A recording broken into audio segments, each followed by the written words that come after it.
Hello everyone, and welcome to the stream. I am Razim, and this is Starlight New Dawn. Chapter 2, Episode 11, Oran Grove, the Scarlet Mystery, Part 6. We have gone through a few changes with this campaign. Unfortunately, Rygon is no longer the storyteller for it. Instead, Taldarius has stepped in. We are going to be doing our introductions here, and then we'll be moving over to doing a recap of the campaign so far. So let's go ahead and begin with those introductions, beginning with our storyteller, Taldarius.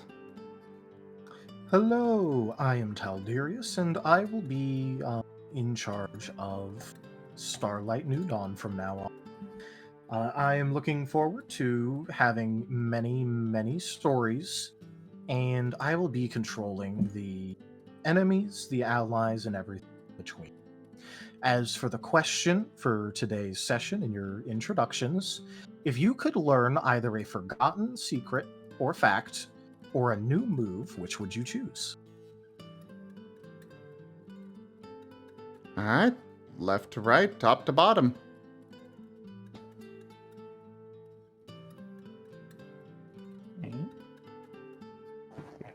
Amos? Oh, that's me. Hi, I'm Wernimal, and I play Amos the Growlithe. And I'm very happy to be doing this game again. And can't wait for Amos to cause more chaos.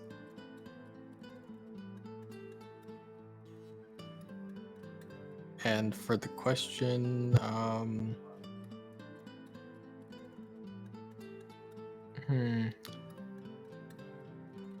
I want to learn more. I forget what moves Growlithe could learn, but I want more make fire explosion type moves. But at least I have Fireball for now. Fire Blast. Well, the question is, do you want to learn a move or do you want to learn a secret? Yeah, it's a forgotten secret or fact. Well, I kind of want to learn more secrets or facts.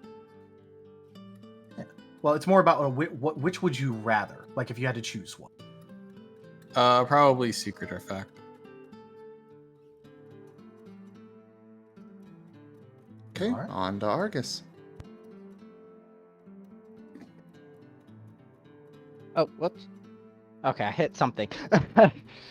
Hi, I'm Aurum, and I play Argus, the scaredy cat tyrant who had a temper tantrum last session. Still scared, but not as scared now. More angry. But, and for the question, definitely a secret. He wants to know all the secrets. And secrets are less dangerous than moves, and he doesn't want a house blowing up on him. Camera pans to Amos.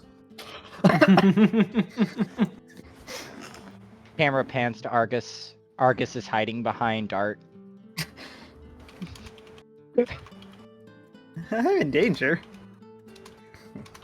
Alright, and on to Azareth. Greetings all, I am Arzadeyu, and I play Azareth, the off-color jangmo-o. Jolly little fellow who is jolly. As for the question, Azareth would like to learn more secrets.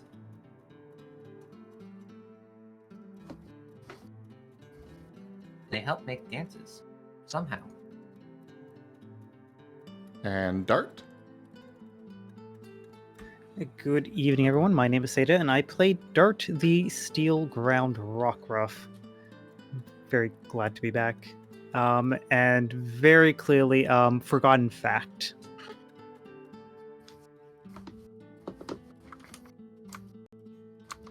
I am Zim, and I play Jet, the ghost electric type rockruff.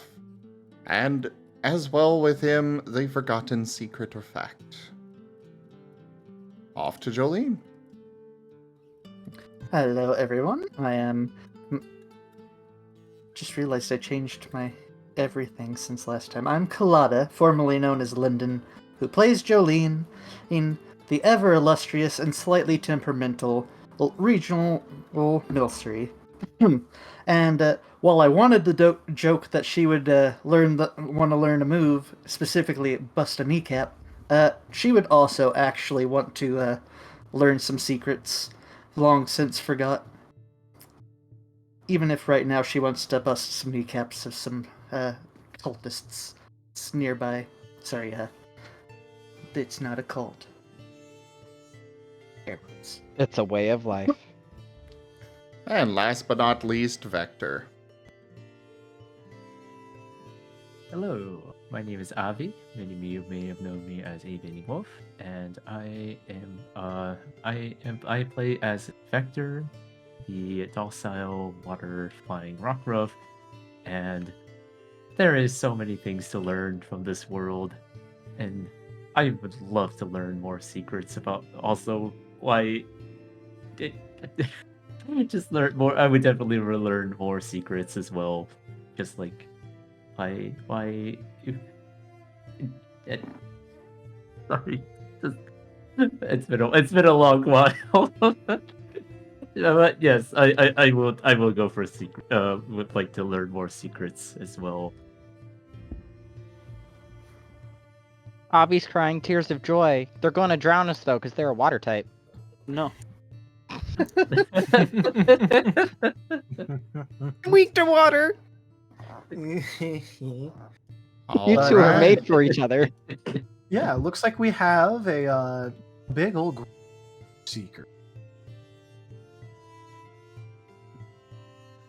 All right, so now we're going to go ahead and I think we'll turn it over to Dart for the recap. So you said up to this point, is that a good idea? Are we doing a the Oran Grove arc summary, or are we doing a full session summary? I was figuring a full summary, but kind of shortened down a bit. Yeah, just hit the highlights. Okay, can you buy me 2 minutes of time to prepare? I was not ready for that. I'm sorry. Oh yeah, sure. Yeah. I'll go ahead and take care of the very beginning then. Oh no, I just I could, or actually you probably go ahead, do that. Yeah, I mean, you weren't here. Basically, I'm going till where you came in, so you know. Oh god, things are breaking. Why are things breaking? There we go. Okay, so basically, we began our adventures. Not everybody in this party was there, but actually, just Argus, Azareth, Jet, and Jolene are left from that original group that woke up underneath a tree. We ventured out from that tree, found a battlefield with corpses. Some of them were, just to save time, they were Riolu, Lucario. At least I think they were Lucario. It was a little vague on that, but either way, Riolu, Lucario, and the... Wow, I can never remember that. It's unimportant. The Furry line. Yeah. It's unimportant. Furry, Greninja line. Or Pokemon. Yeah. We found, we got discovered by some Frokies. They left and we knew that they were reporting and such. And then some others came and we jumped into a boat and went down the river. At the site, we did find a little puzzle box that we took with us. On the river, we had used that, or we solved the puzzle of the box, opened it up, found a Gumi inside. But otherwise, yeah, we floated down the river through some skyscrapers. At one point, we turned the boat into a opening in one of the buildings, got to the other side, managed to escape the Greninja that were after us, or whichever ones in the line they were. And basically fell asleep on the shore, only to be discovered by a Mydiana of the Starlight Guild. He took us back to Starlight, where we had to basically speak friend, and then we were able to enter into Starlight Guild itself. We got introduced to many different Pokemon, had some food, got settled down in a relatively rickety room, and at that point, we went to sleep and woke up in the middle of the night to all sorts of chaos going on outside, and we were getting accused of stealing the guild master's gems. We were told to stay put in the courtyard. What's up? I was gonna ask, I don't know if you did say what the guildmaster was. It Sounded was like you Xerneas. skipped it. We're giving a general overview here, but yeah, it was Xerneas. Otherwise, yeah, we were told to stay put. We did not. We wanted to go clear our names, so we got some information from Ethan, or Ratata, that his brother had stolen the gems and chased after.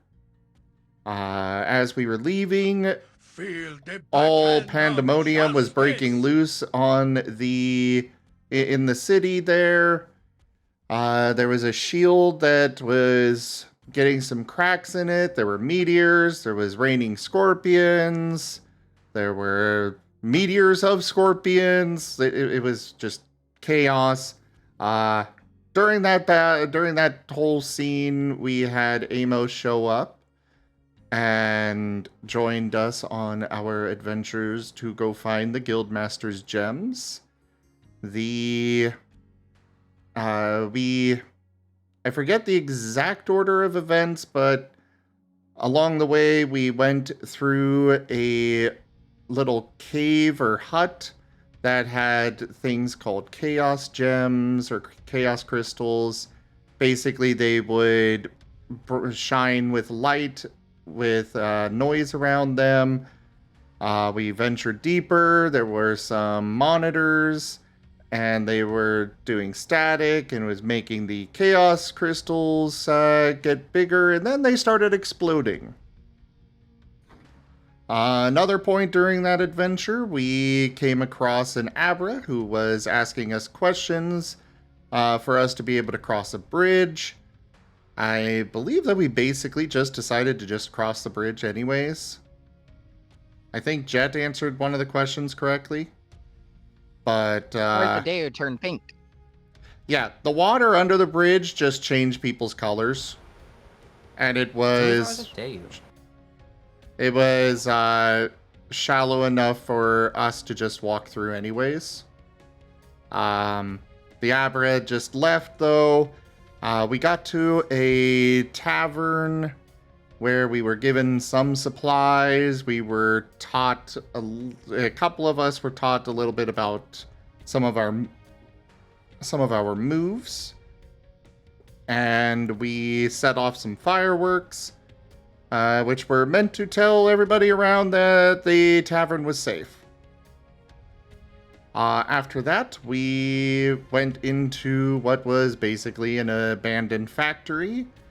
The factory, we got confronted by a Charizard, and then I don't remember the exact Pokemon, but I know it was a grass type of some variety. Venusaur, I think? No, pretty sure it was a flower one. Either way, it was very old and liked to talk a lot and gave us tea and told us a little story, which turned out to be what we needed to know to get through the factory. We managed to get through the factory. There were some sleeping Pokemon that we had to sneak past. And then we got out of the factory.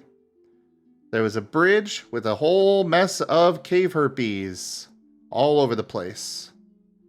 That we had to get across the bridge and work together to open a door to get through there. From there, we found some waterfalls and had to solve a puzzle to find which one had the Guildmaster's gems behind it. At that point, we managed to get those gems. We got a little figurine, some money, and they were basically BBEG of some variety that showed up, tried to take the gems, and we were teleported away using the little statue, the little figurine. Back at Starlight, it turns out that we had been away for a week. We officially joined the guild. Alabaster Gleam had shown up and was making everybody sick. And it was about this time that Dart joined. So I'll turn it over to him. I'm banning you from doing the recaps. Why?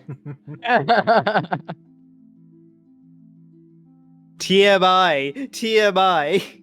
The funny part is that he gives less information than me whenever I have to do recaps. Both of you, banned from doing the recaps! Yeah, there was a few times I was like, stop putting things out of there. You went over and didn't say what the guildmaster was. Hey, look, I Start think recap. that Zim did a perfectly fine job. Start recap. I'm primarily teasing. Zim did an amazing job with the recap. Moving on. Enter Dart, who woke up in a river and was eventually smuggled into the locked down Starlight, getting introduced to the freshly formed Team Astral Dawn. After a short time under quarantine, the group made the decision to sneak out of Starlight to potentially find another avenue to help the stricken town. Eventually making their way through the abandoned zone to a seemingly safe spot of a house.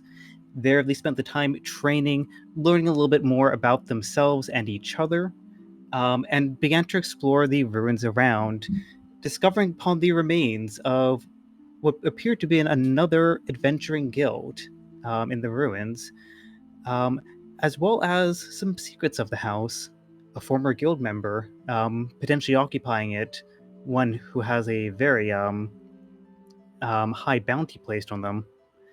The Alabaster Gleam also continued to make their presence known, even on the outskirts of Starlight, an apparently different section of the organization using much more violent tactics, abducting back one of their own and causing some severe damage to the house. The group persevered on, eventually making their way to a circus, in which the Alabaster Gleam also attacked violently. When they returned back, they had a follow-up encounter with a group of seemingly diglets that they met prior in the ruins next to the house that had come back for revenge on them. With very little time to spare, they gathered supplies, built a sled, and fled the house, going deeper into the city, trying to make their way to Oran Grove. After some time, they encountered a caravan, which included a ponyta named Blaze. After a brief interaction with the caravan, barrels began falling from the sky, and with it, including our newest arrival, Vector, another rockruff, one of a water-flying variety. Upon the superstition of the caravan rising, the group was chased out, with Blaze tagging along, dragging a freshly acquired wagon along with them. Then the team eventually made their way, finally, to Oran Grove to find a different sect of the Alabaster Gleam, also inflicting the town with what was seemingly being called the Scarlet Fever. the group split up, spread around, got introduced to another character named Shade, who had joined the local guild, all of whom were being kept under quarantine. Group split up, some going to the camp to see what their operations were up to, some going to try to find a potential cure, and some just scouting around and eventually getting into combat. Eventually, the slicing rains brought all the groups together underneath a cellar in which the snowberry cure was proven to be successful in removing the scarlet fever, but not before a slight combat with a higher-up member of the Alabaster Gleam tried to get in the way of the plans. Now the party finds themselves at a potential climax to this issue. In hand, they have a cure to the Scarlet Mystery, and all they need to do seemingly is deliver it and prove that the Alabaster Gleams are the ones that are ultimately causing it. And then they will hope to journey back onto Starlight to try to also rescue that stricken town. I'm sorry, I was not prepared. Don't worry. You did a wonderful job. That was fantastic.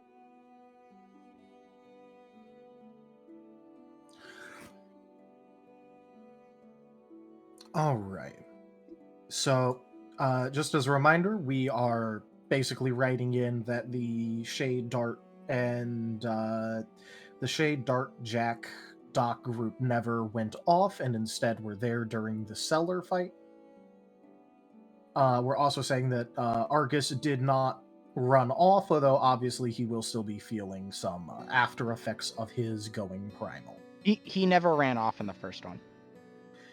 Oh yeah. Sorry, I keep getting it in my mind that it happened because we're not supposed to use will for rerolls. So like I was.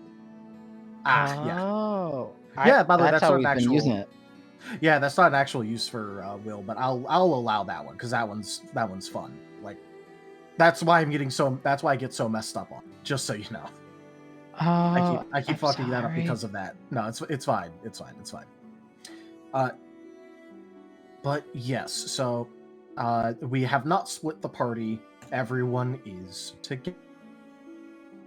So all of you are inside of the fairly small cellar, still feeling a little bit damp, a little bit humid, especially after all that rain.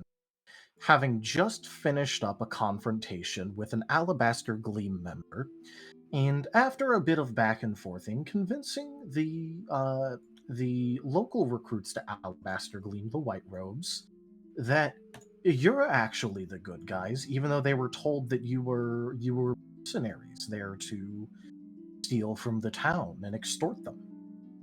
You have successfully convinced them that you are actually the good guys of the scenario, and you have a working cure.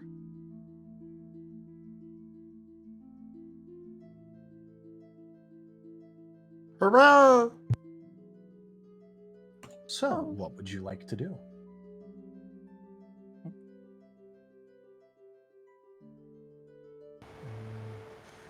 We should probably tend to any wounds that occurred during the combat encounter.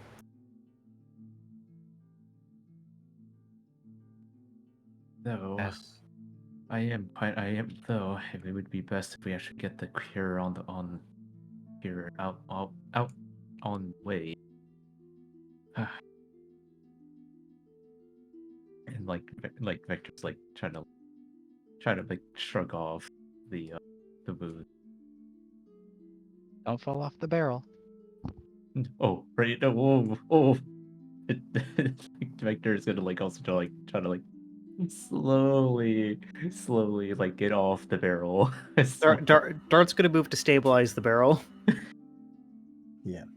Easy The there. barrel is plenty big, but the height does give you a fair bit of pause, even as you're able to easily scrabble down the slide even though your claws do put a little bit of scratches into the wood. Oh. Argus is calming down and panting over the purple robed guy. We need to get the cure to the doctor guy so that we can finally get rid of Alabaster Gleam. Breathe there, Argus, breathe. Atlas I'm would actually okay. walk over to Argus I'm to just help angry. comfort. Just angry. I want them gone. We all want them gone. But unless we are to somehow turn the tide of everyone in town immediately towards Alabaster Gleam before they act, we would be in a rough position. Which is why we need to get the cure to the doctor guy. Agreed. Is anyone severely hurt? Everyone okay to continue down? I could use a few bandages. I'm alright. I'm fine. I'm just angry. I don't feel anything. I'll be able to manage. Also, yes, Jolene, you did in fact wake up all angry because of what you saw happening. Argus being, surrounded by Alabaster Gleam members and even being in active combat with them. Okay. I couldn't remember, but I didn't want to interrupt the conversation. Trying to see how Jolene would play out. So, think at this point, y'all would hear bubbling still, the obvious sound of a enraged Jolene, and just see her kind of floating over the robed figure, looking back at the people who were for a while helping the robed figure, and back at them. So, darling, what are we gonna do with this one? We'll take them with us. Yeah, say, good. Because if they got out and managed to go to their other friends, they could cause us more trouble. But, is there a way to lock them away here? Make sure they don't cause any trouble until they're, She, stops trying to think of how she is wanting to word it. Safe to let out, I think would be a good way to put it. I think we should just tie him up and take him with us. That's honestly not the best look. As I get you guys are angry after the session, but it's not the best look for right now. It's if you want to tie him up and leave him here for the moment, go ahead. But we should quickly get this remedy to the other guild members. I agree. The longer that we linger around, and well, just more or less worried about the other. Argus will, with his rope and dexterous claws, tie the guy up. But, overdo it. Really tie him up, almost mummify the guy. Do you have enough rope to mummify a person? I'm not going to question it. Yeah. Jolene is... He's Jolene a small guy, remember? I couldn't remember how tall or small he was. I just remembered Alabaster Gleam, Angie Jolene. But yeah, Jolene's going to start floating over towards the exit. Not bubbling anymore. Starting to calm down. She's gonna, kind of nod in agreement, say as with what was just said. I gotta admit, I may be a little bit overly angry.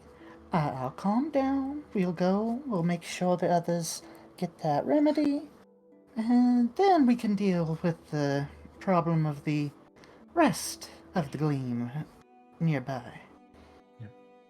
By the way, Argus, I believe the best role for you tying him up would be dealer's choice of either Dex or Insight, and then it being a survival.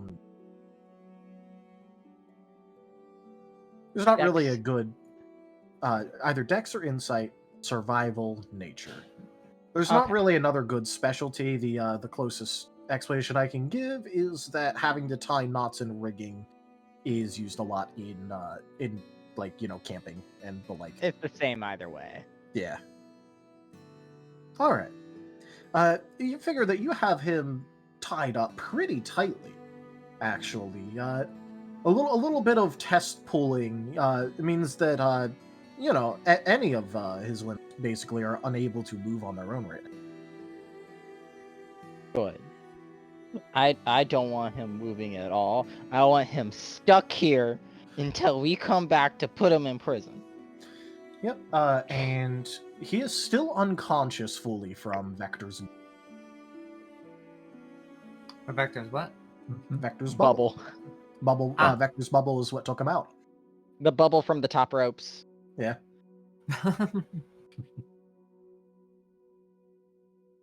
I'm just gonna push him into the corner. Make sure there's nothing around him that he could use to cut himself out. No sharp things on him. No sharp things near him. No, he's not getting out. That is my goal.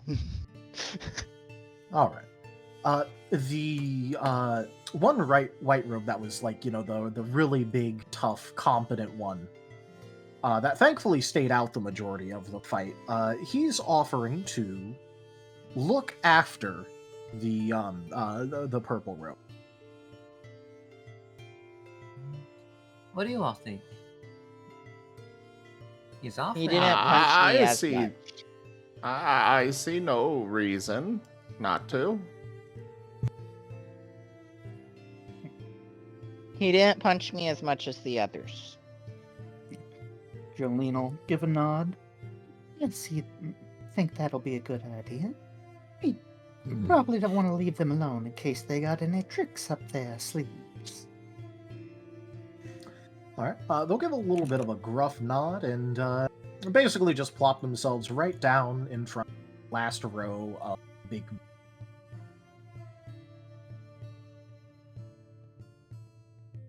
Because the cellar was filled with barrels, so that's where about they're plopping themselves down.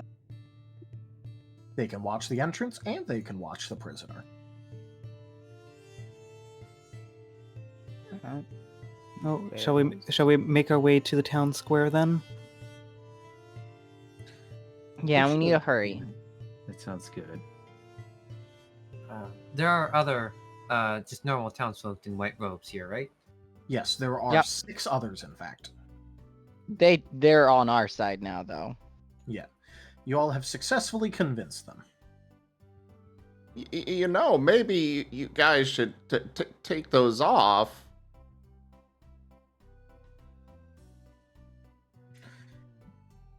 Oh, yeah. Yeah, that'd probably be a good idea. Well, darling, one moment. If they take them off before we deal with the Gleam and the Gleam shows up, we might have an element of surprise on them. Because if they are still wearing those white robes and the Gleam come in, they wouldn't expect a retaliation of sorts. I you don't want to That is put the true. townsfolk into combat. Well, I do admit I would rather not have to put them in any danger. Wait, If we get defeated and they find out that the townsfolk don't exactly agree with them anymore, that could spell trouble for everyone. what if we just put on the robes? Do they have hoods? I think that's a very much a they know who's who. I think we'd stick out very much like what's the phrase? Sore claw? Something Sword like dew that. claw. Mm-hmm. And besides, I think they would think something's up as well. Shade is kind of like almost pressing himself up against the stairs, but he's gonna comment saying that there is no way that they're going to believe that I'm wearing an alabaster gleam robe or that I'm being brought in by a bunch of white robes.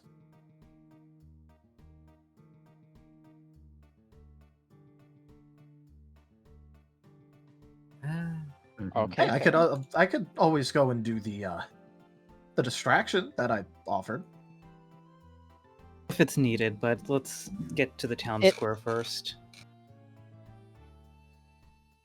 I don't think whether or not you guys are wearing your robes is very poignant to the issue at hand, because we need to get this cure out. Yeah, we should get to it. Get this done. Dart's going to be making his way to the cellar door. Wanna follow along? Argus starts making his way, looks back, sticks his tongue out at the purple robed guy that's unconscious, and then goes out. Yes, proving superiority over an unconscious opponent. Exactly. Does it make you feel better, Argus? No, I'm still angry. I want them all gone. I want them all tied up and in prison and gone. You know, this place doesn't exactly have a prison. They locked me up in the same room that they had a bunch of sick people in. There's not exactly We'll find a barrel for them. I could toast them. That I don't think we need to go that far. Let's leave it to the other higher-ups. Yeah, we should leave it up to the people who are more in charge, and maybe even the townspeople themselves. Yeah, because I'm sure that Bellows, of all people, is going to be able to deal with them competently. I said the townspeople, not the... Not the mayor? He's the mayor, you know that, right? Yes, that was going to be a rude statement, so I stopped myself.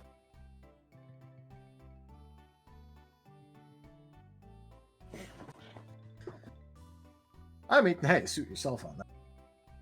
But yeah, let's get that cure over to Bippin.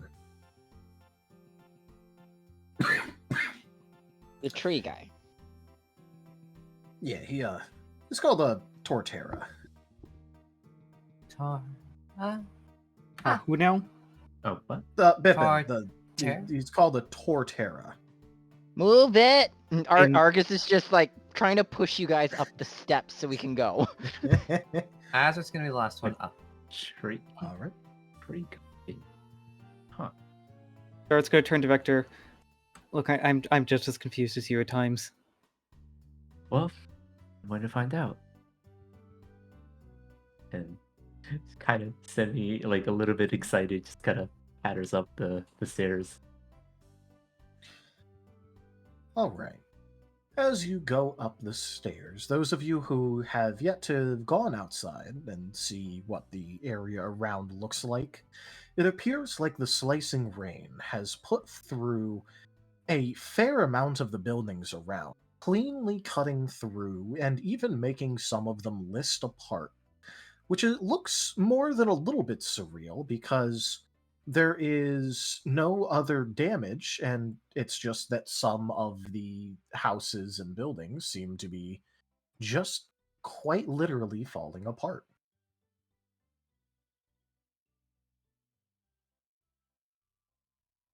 Oh look, one's falling over like sliced bread. Is this normal?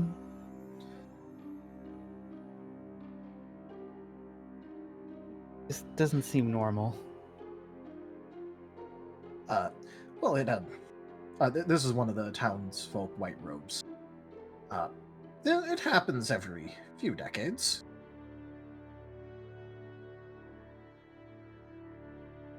Amos This just looks doesn't around. happen.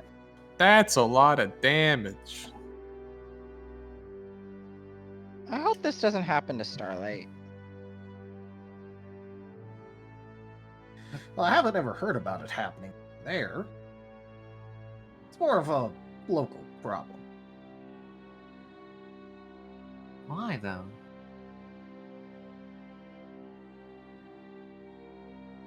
I don't know.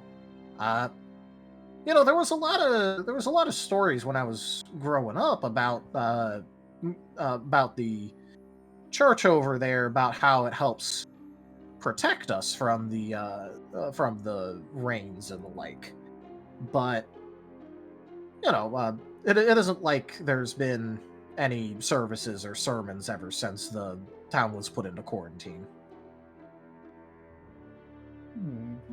That is very fair. We will fix that. Frank, So the move spirits should it. help. We're going. The stage is still there. Argus, as much as I agree with you that we should, make our town square, like, if we run, we miss things. So, brisk walk, calm yourself down. We'll get there. We're all together. Grumble. Pat, pat.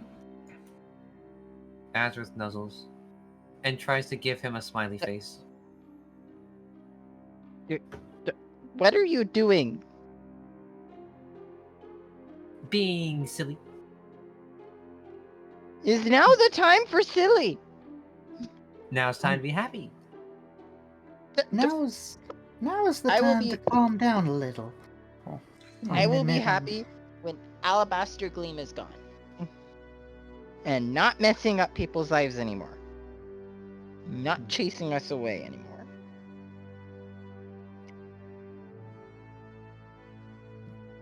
One step at a time. Well,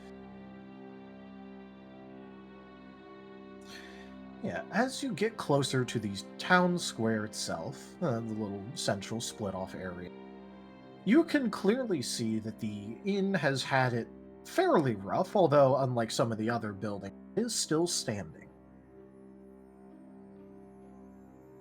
There are a couple of crisscrossing clefts that are through the walls, but it looks like it was built sturdily enough that even through that it stands.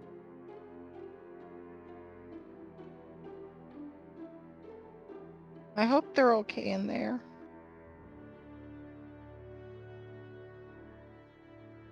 Oh, well, I wouldn't worry about that too much. They have a cellar there. But they were unconscious.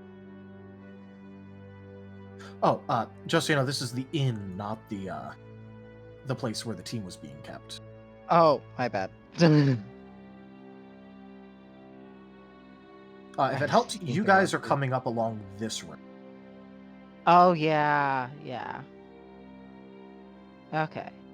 Well, the inn's made strong.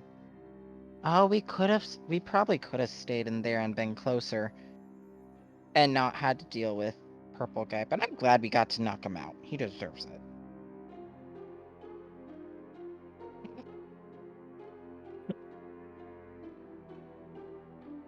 Oh yeah, we have some that are a little bit size mismatched. That was on purpose because they're tiny. Yeah. No, These it was are because real. they were on the little side dungeon map thing. Oh. So they were, because Shade is bigger than the rockruffs. How big is it? Bigger Zoras than are, you. Zoras are 2'4". Yeah, they're 2'4". They're actually pretty big. They're taller than a jangmo-o. Yeah. I'm taller still. Well, yeah, but you're a tyrant. You don't count. What? You're a dinosaur. You're going to be a little bigger. You are 2'7". Argus. I am. I'm a big boy.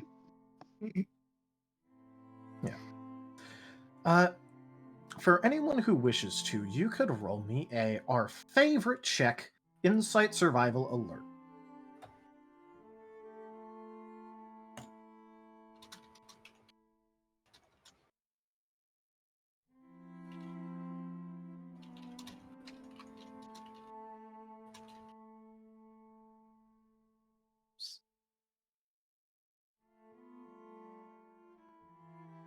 right, survival. 1, 2, 3, 4, 5. I may have rolled an extra spike. So it would be a 3 for Wow, we got a lot of good rolls here, Ray. We've been stockpiling our luck. True. Mm-hmm. Yeah, you know, there's been a couple. You've had a couple months to stockpile it. So we have Azrith, Amos, Jet, Dart, Vector, Joe, Artist. All right, we have everyone. Nice. All right. You have all rolled well enough to realize that as you get closer and closer to the town square and thus the the local guild building, Shade has been first off looking increasingly nervous, and second of all, him and Jack have been sort of like shooting each other a couple glances.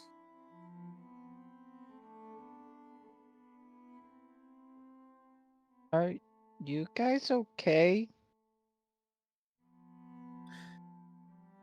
Shade's gonna like look a little bit surprised, and then sort of like shake himself out a little bit and go, "Oh yeah, I'll be fine. Just I'll keep watch while you guys give the medicine, okay?"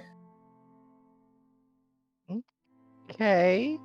You just look a little worried. I figured you'd want to be there.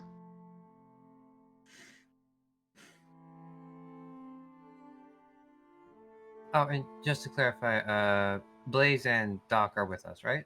Yes. Okay. They're Yeah, they've been kind of glancing at the sky nervously more than anything else. Mixed with Doc occasionally, checking on how Ethan's doing with transported and the like. Or Ethan. Poor Ethan. My baby. Well, let's get this medicine delivered, and then we can start the show.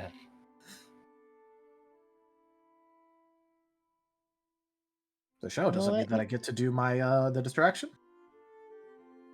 Why are you so intent on your distraction? Don't worry about it. I think... Is the distraction If a it- show? I'd certainly make it a show. If it brings purple guys, I'll help. I'm sure we'll bring them.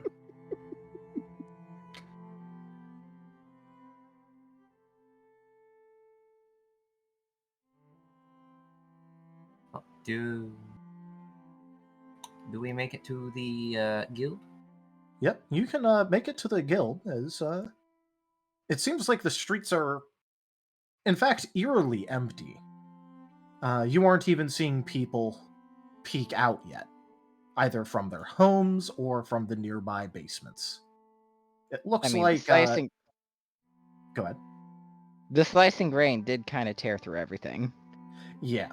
So it looks like most of the people are in, we're just going to stay here for a while mode. That's perfect. It gives us time. Let's go help the Torterra? Torterra. Shade's That gonna thing. Shade's gonna like walk over here. Not look at the guild hall.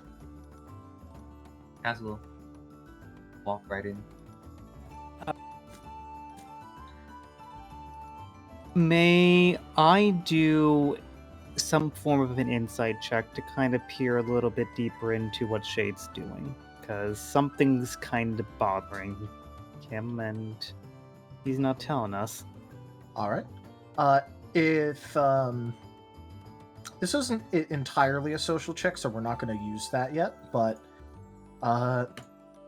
you could go ahead and do another insight, survival, alert, or maybe either insight, survival, alert, or insight contest, and let's go etiquette. I think the contest etiquette one would be a bit fairer, even though I have the higher stats in the survival alert. Yeah. I'm kind of looking at more of the why, not just the awareness. Yeah.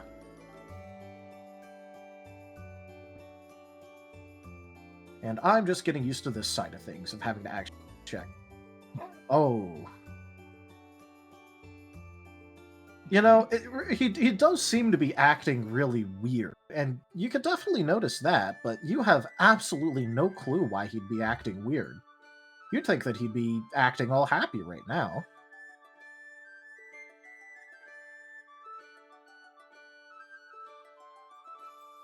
Yep. Dart's gonna head inside. Alright. I'll keep watch at the doorway. Make sure no purple guys try to intervene.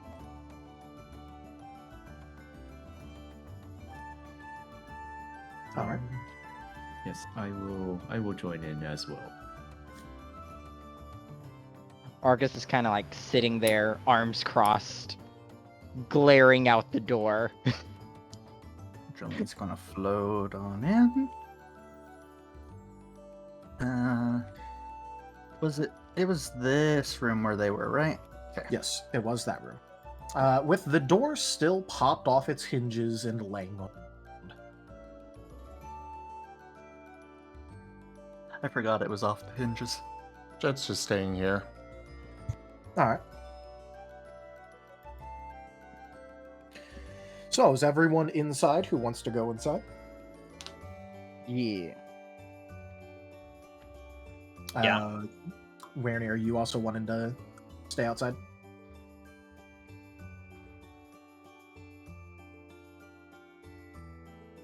Amos is going inside.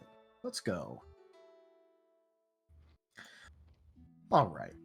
And as you guys enter the building, you notice that, thankfully, it has only been hit what appears to be twice. One of which goes right through the room over here, and another one slicing over here.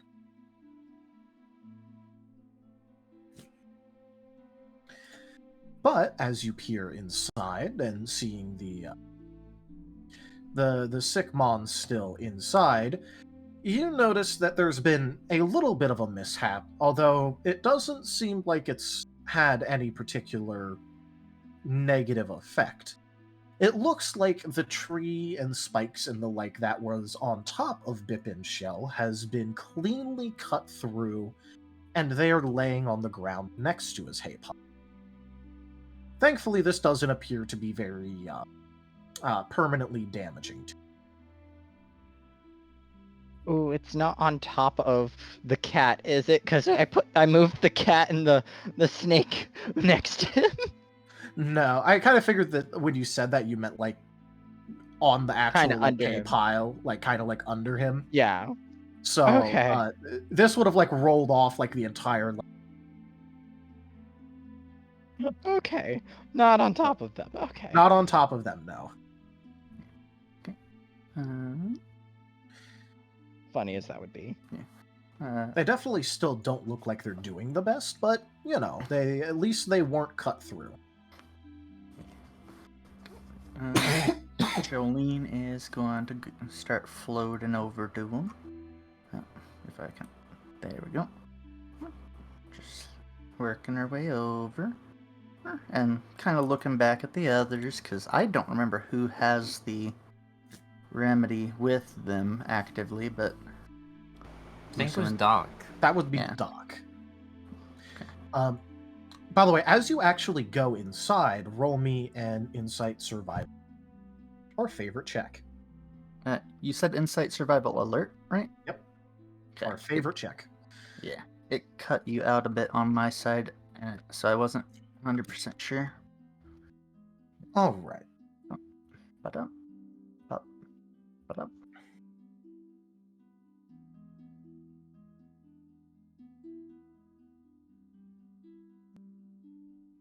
All right. As you're in the room,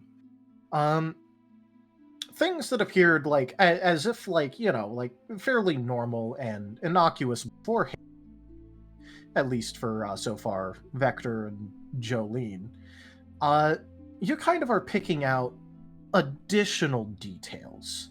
Some of the walls look like they've been impacted times. They're It wasn't quite noticeable from a distance, but there's been obvious clawing around the door. And there's even a hole right over here that's been half dug with what appears to be a trowel. And the floorboards having been effectively ripped up or battered in. I believe Jolene knew about the trowel area, unless that's different from Shade's trowel. No, that is Shade's trowel. Okay, but she probably would have known about most of the battering of it. Yeah. I think, right? Because I think You kind most of went it- in a little bit, but I don't know if Ragon ever described it to you. I just was asking because Jolene's reaction versus anyone else who comes in is probably going to be different. Yeah.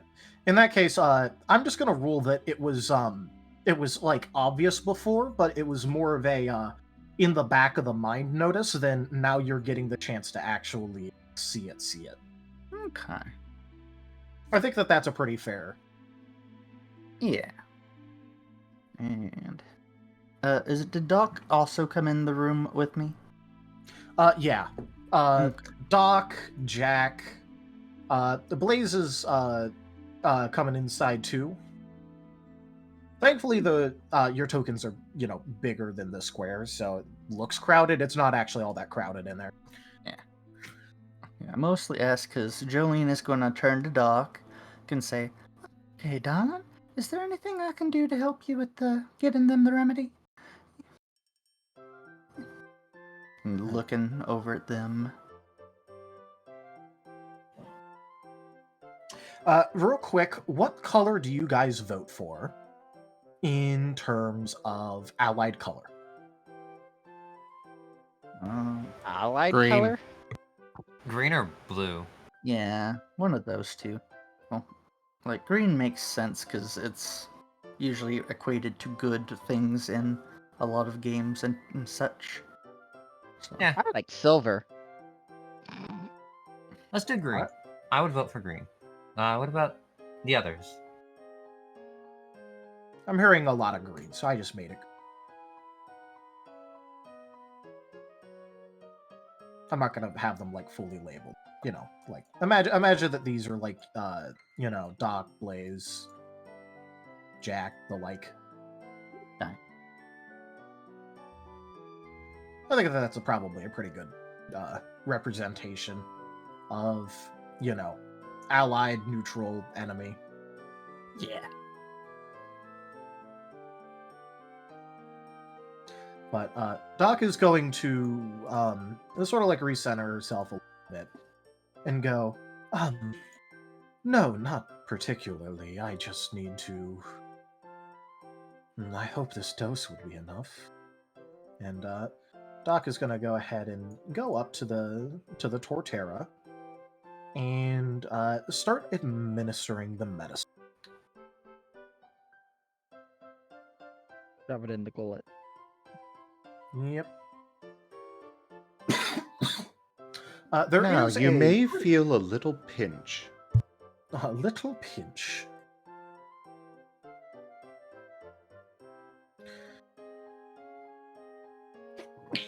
What was? It did takes something a. get pinged? What'd you say? I said, did something get pinged? No, I was copy pasting something. Oh, okay, I heard weird noise. I'm like, what was? No, that was just the paste noise because for some reason there's a paste noise. But yes, it takes a little bit longer than it took for Jack, probably due to body mass and the like. But the Torterra eventually does start to stir.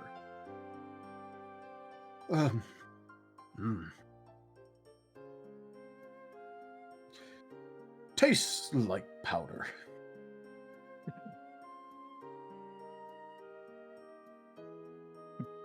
I will say, despite everything, that gets a pretty decent chuckle out of Jolene, and she's going to say, "Does that mean you're feeling better, darling?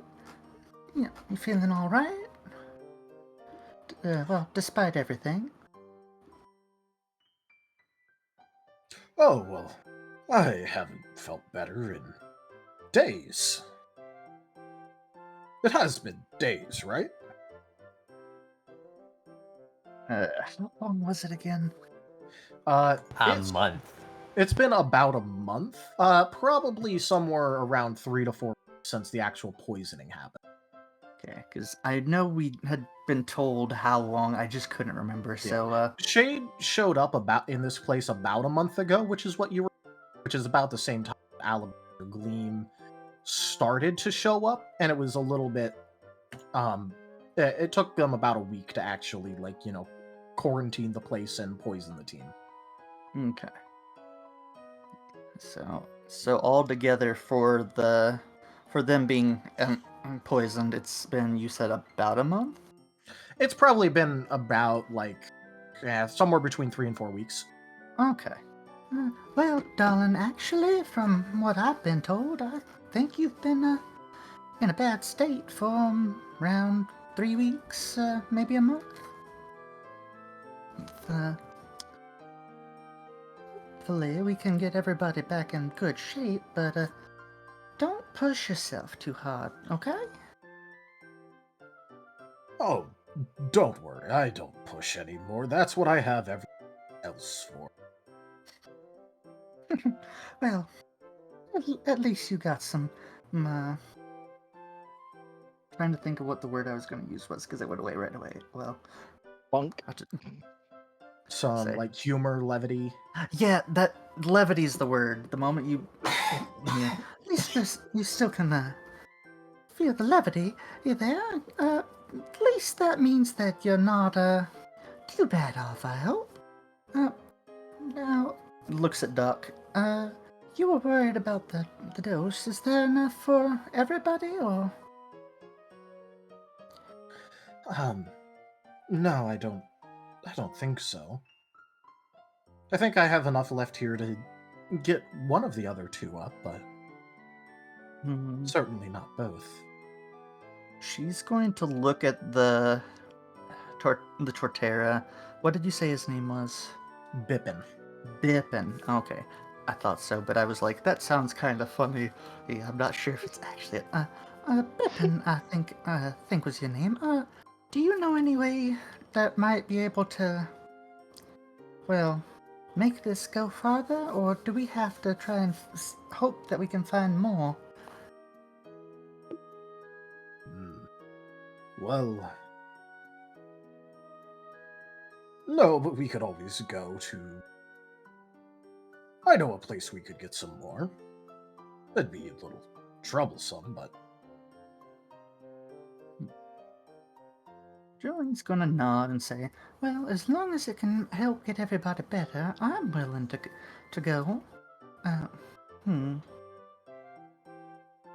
Don't know how many people we'd need, but at the very least we can get who we need and go there and get more, because she's gonna look at the other two, and from what I remember, they were in pretty bad shape, right? The other two team members, yeah. Yeah, because these two, well, needless to say, I'm a bit worried. Y'all were in really bad shape.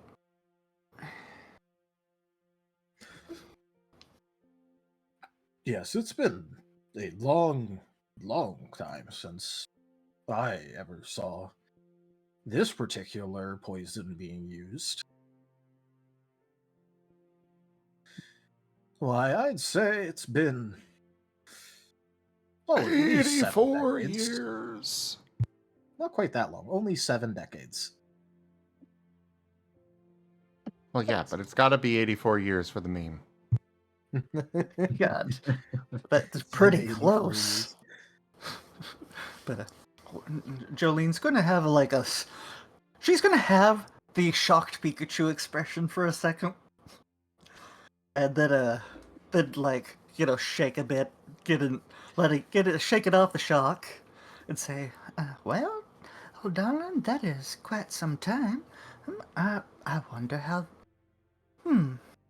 She ponders for a second and says, I'm not gonna question why it's suddenly being used again, but we should probably hurry.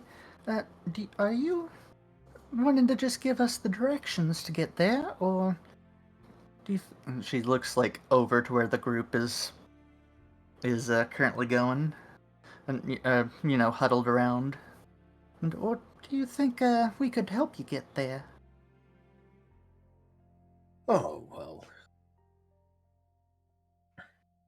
I don't move around as much as I used to, but I'm sure that I could make it. Jolene's gonna give a nod. She's gonna look at Doc, look at the others, and say, "What do you all think? Should we, should we go as an entire group, or should some of us stay here, keep an eye on these two, and, well, for any potential trouble?" Oh, we were leaving them. Well, I wasn't sure if we could carry them. She looks at him, up at the where the tree was, down to where the tree, the bits currently are. Wasn't sure if it would hurt you at all with that having happened. She's sounded a little nervous. With what? She points slightly over the tree. That seems to have happened when the rain came down. All right. It takes a few seconds for Bippin to actually fully crane his down, and when he does, he goes, "Oh, well, that's a shame. I've had that tree for over 50 years. Not the longest, but it grew on me."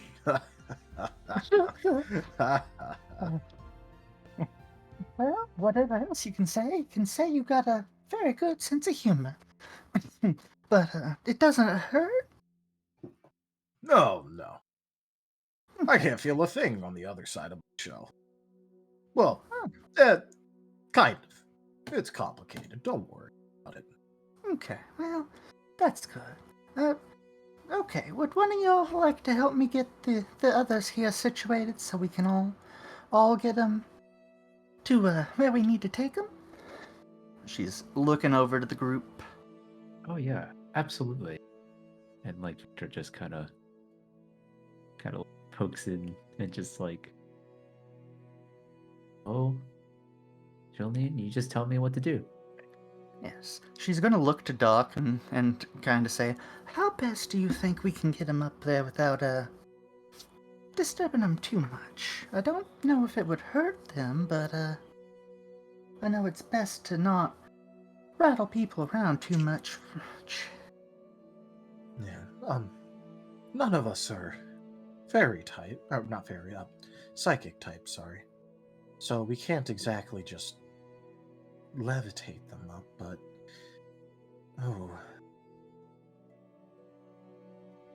well, they were stable enough for them to be moved over here in the first place, so I think so long as we pick them up carefully and put them on a bunch of moss instead of near the spikes, it should be fine. Jolene's gonna nod and say, "Victor dear, if you could help me with this, we'll do them one at a time, and make sure we lift them nice and slow, and get them where they need to go." She's gonna position herself. The two that are still there are a snake, which I kind of feel like is probably an Ekans, or why can't I think of Ekans evolved form? Arbok. Arbok. Why could I not think about that? I'm not Because sure you if can't that spell is. snake backwards. Well, Cobra is Arbok with a K. Same thing. Anyway, I'm not sure if that's right or not, but what was the other one? Persian. The other one was a Persian. Okay. Was the snake one an Arbok or? Ekans. It was an Ekans. Okay, I wasn't sure. Okay, so she's gonna go. I know over... my snakes. She's gonna go first over to the Persian, and say, I'm not sure if we'll need more than the two of us. Let's start with the bigger of the two. Yeah. And she's going to let Vector get in position. Make sure that she, gets as good a hold as she can, and looks to the others in the room, specifically. Why am I can't think of the ponytail's name because I keep thinking Blaze. Ethan. Blaze. Blaze, and she'll look at Doc and then back at Blaze and say, "Do you think would be safe to have Blaze also give a hand and just prop them up while we're pulling them? I think they might be the right height." Yeah.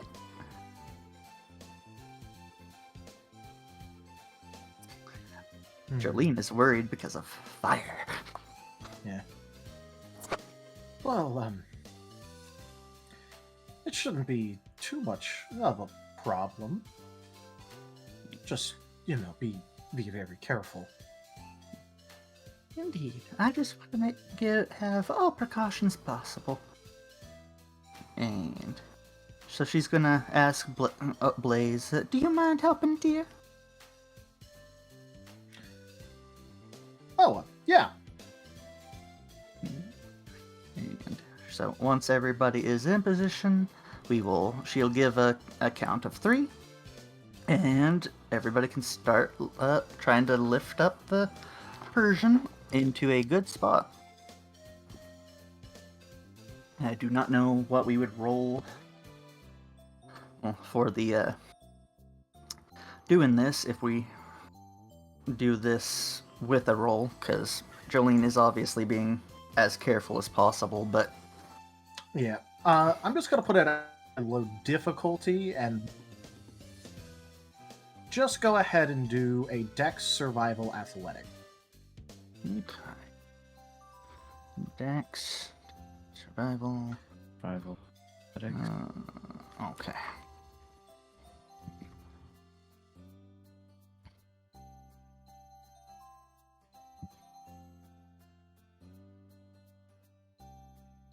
Oh yeah, that's enough to get. You're able to cleanly and carefully place them down upon the mossy back of the Torterra, keeping them well away from jagged edges or sharp bits that now exist after the cutting ring. She's gonna. Oh, go ahead. Dart's going to step outside. All right.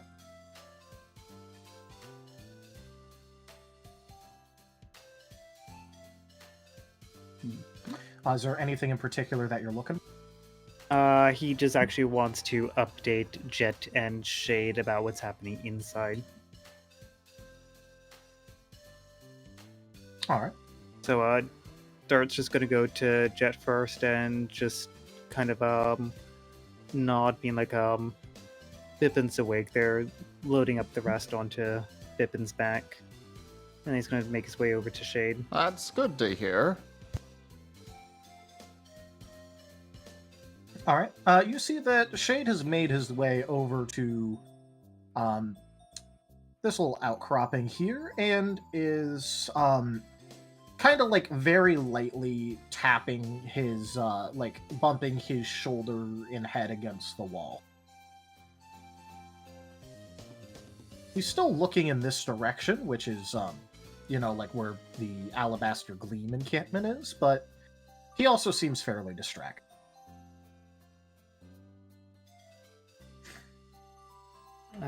You okay, Shade? Oh, well. What? Oh. Yeah, I'm fine. Just wanted to let you know that Bippin's awake. The cure worked on him, and Jolene and Vector and the others are loading the remaining 2 onto Bippin's back. Oh, good. Good. That's good. Are they doing okay? It was a little crowded in there. I didn't get too much, but it seems to be probably about as what we were expecting. Bippin's awake, seems to be fairly conscious, and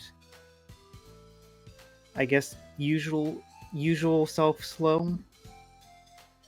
Yeah, he sits and rambles and then makes jokes and then tells stories that are way too out of date to matter. Fair. I'm gonna head back now, but I figured you should probably know that. Yeah, thanks. If you need anything, just let me know, okay? No, I'm fine. That's fine. We're fine.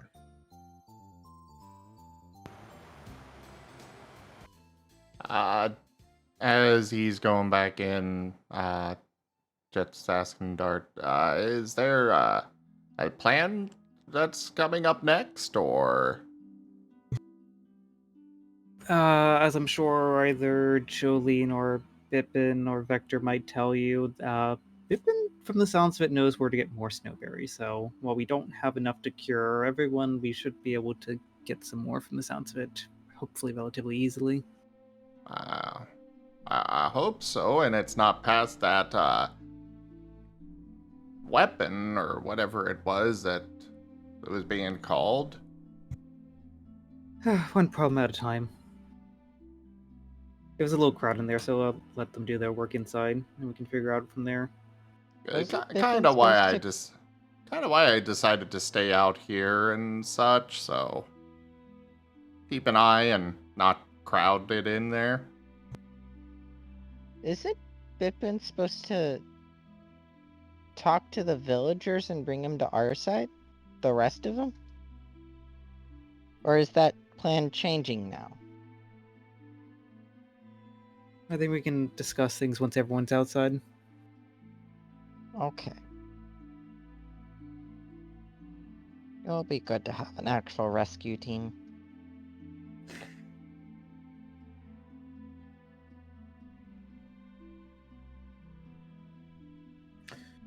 Azris is just poking fun, trying to make Argus smile instead of being grumpy.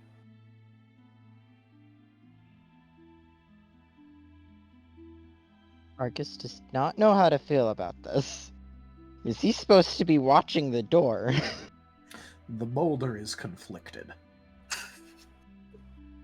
The pebble is very conflicted. Where's the boulder from again? I forget it. Avatar. Avatar, the last. Oh, right, okay. I am not the boulder yet. The No, pebble is very conflicted. Yes. So I was trying to like pebble, smile. The pebble is no longer conflicted. The pebble smites. Smile more, be happy more, don't be grumpy. We're getting somewhere. I will stop being grumpy when the alabaster gleam stops being a problem. We got the other guild team up. Look at it, they're doing well. Right?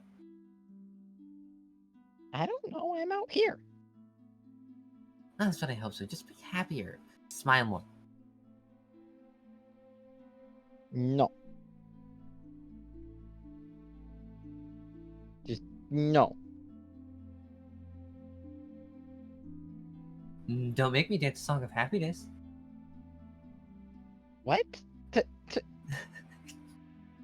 pebble is confused.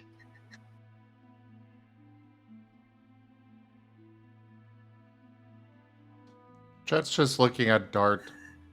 Did Azareth get knocked on the head a bit hard at some point and I didn't notice?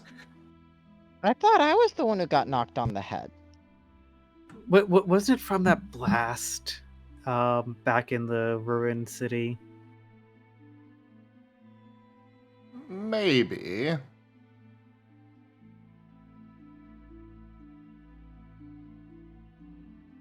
Jet's I just wouldn't- shrugging.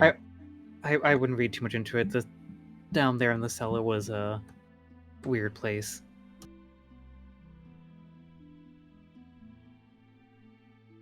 Guys, help me. Azareth is clinging.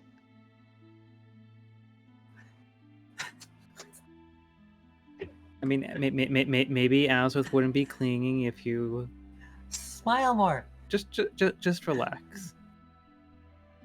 I will relax when they are gone. All right, Dart's gonna kind of put on his little serious face for a moment, and just put a paw on Argus's shoulder. Argus, look at me.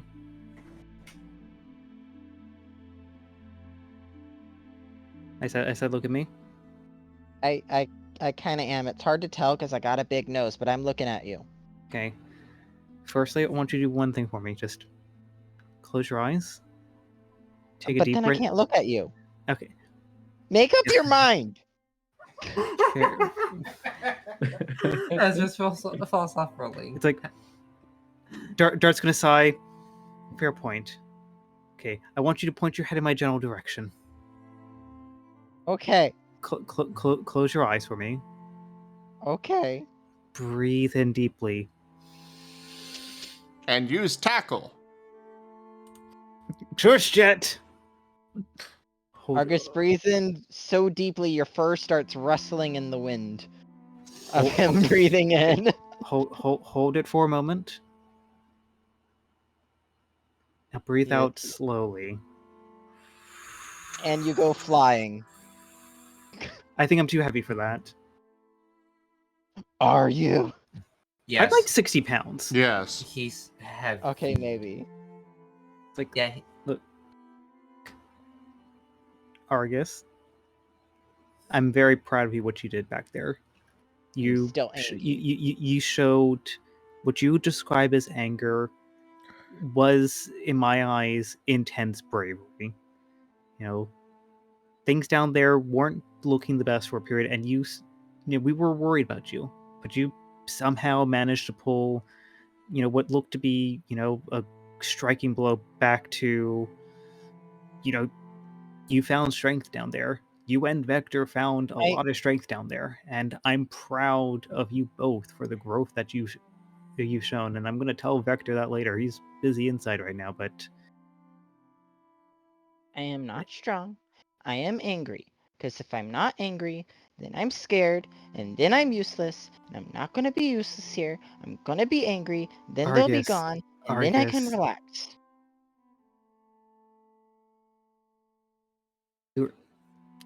What you see as anger can be a tool for bravery.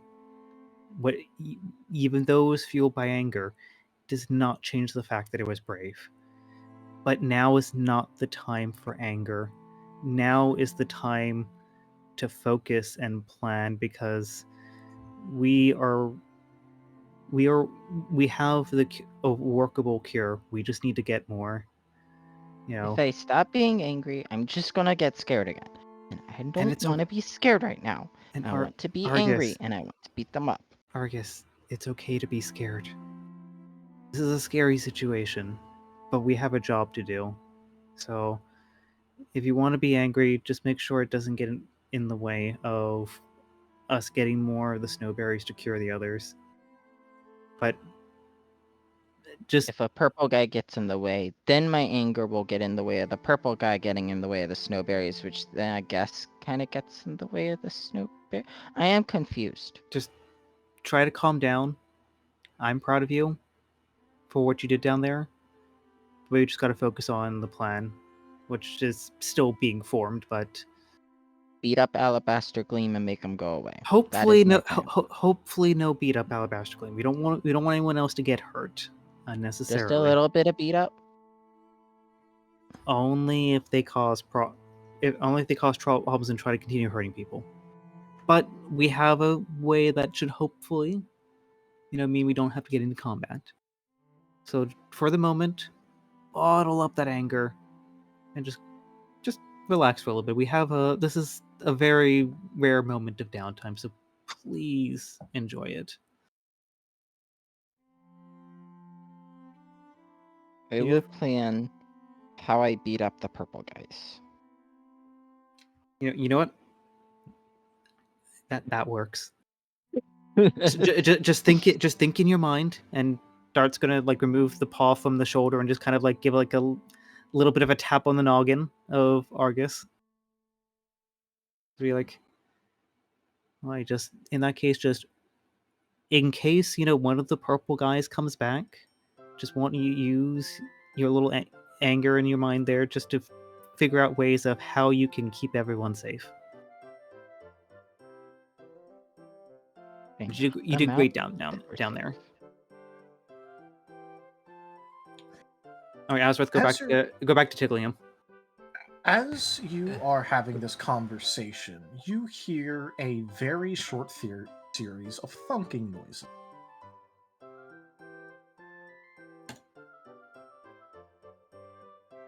Is it the purple guys? Sounds like something thunking against wood. As he's about to tickle, we'll go peek out the door. Argus immediately jumps to his feet.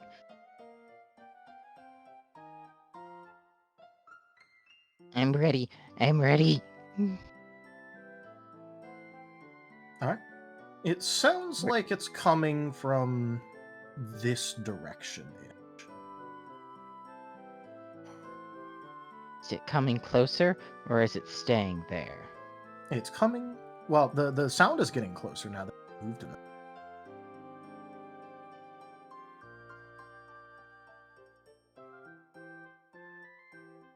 Can you point that direction again? Because I'm assuming it was over here. Okay, somewhere in this general direction. Okay, the general direction towards where the Alabaster Gleam camp was.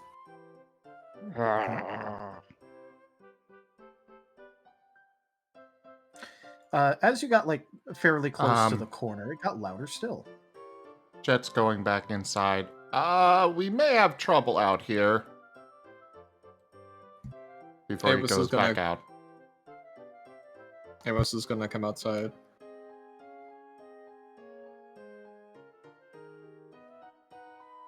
Oh, what is it? All right. As you go there, go ahead and give me an insight survival alert. Argus.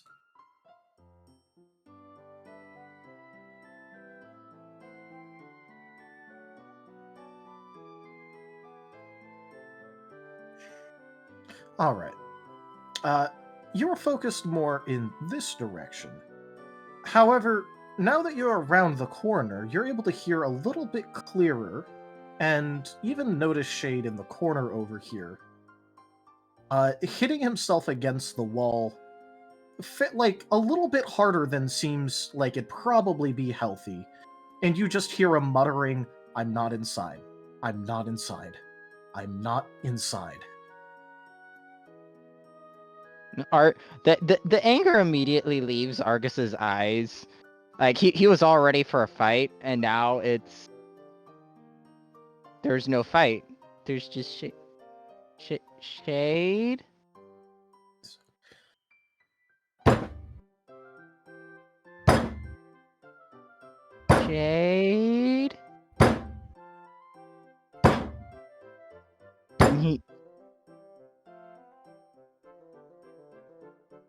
Argus is gonna like tentatively poke him with a claw, like poke his back. All right. As you do that, you see that like he very clearly like kind of like snaps back a little bit more at your touch. And in the moments when he turns around, you're able to see that he's kind of there, but also kind of not, before he sort of like slowly starts to like come to a bit again.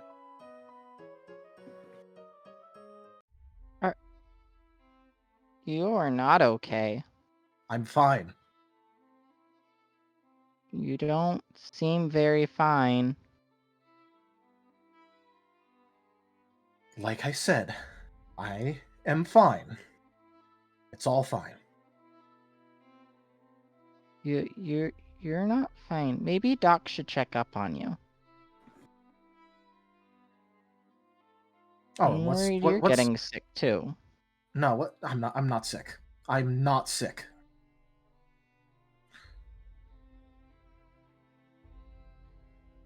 I don't mean like that sick. Jet's coming up, rounding the corner.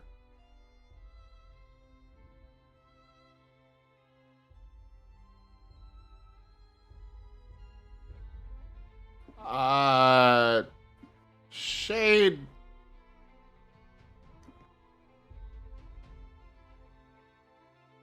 Obviously, something is wrong.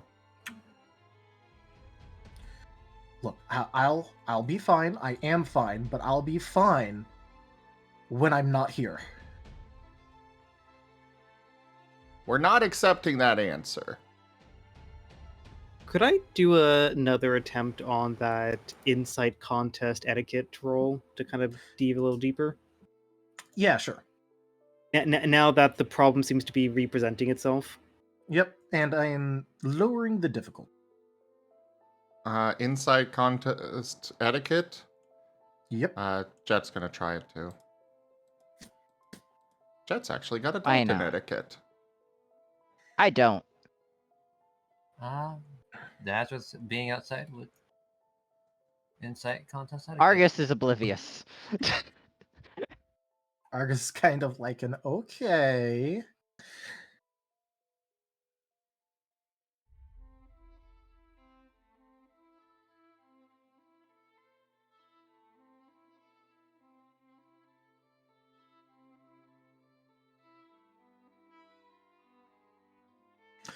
All right. So as for Dart, Jet, and Azareth,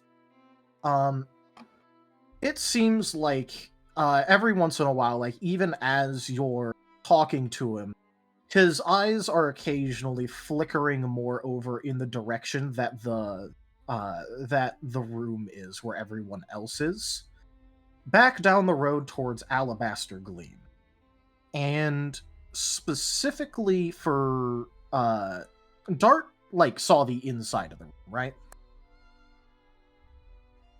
The inside of the room? Yeah. Yeah. All right. In that case, you're also noticing that the marks that Shade is leaving on the wall right here, because like I said, he was impacting it more than was probably healthy for him, is disconcertingly similar to the marks you saw on the walls of the inside of the room.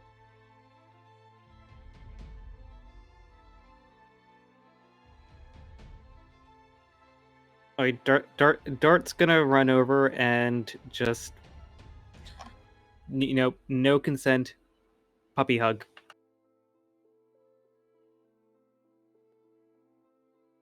I mean, all right, if you're doing that without consent, go ahead and make me, just make it a dex fight brawl.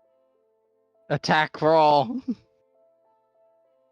You are effectively doing a,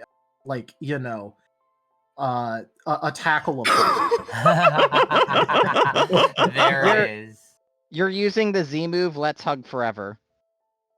Oh. All right. That you move get the equals death. you feel like like if he was there, Shade would probably have tried to dodge, but he's like kind of like he's cognizant, but like by barest technicalities, probably. So you do in fact manage to absolutely zero content puppy hug him. I'm still just chuckling the fact that I had 4 dice to roll and all 4 dice were success on that. Look, you gave the dice your energy of what you felt needed to be. You gave the dice a puppy hug. Your actions flowed through the dice.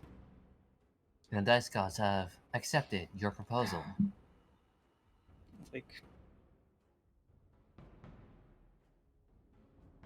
Yeah, Dart's just going to hold that hug for a sec. And actually, was that Shade saying something? Oh, that was him just mumbling Dart. He was just again like, you were very heavy.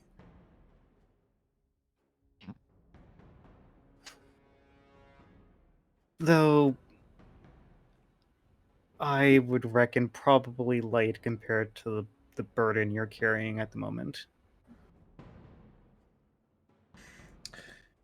By the way, one thing that you notice as you are physically like pressed up against him, normally his fluff would be covering this up a bit better because like he does have a fair amount of fluff, but you could almost swear that you can feel his ribs as you're hugging.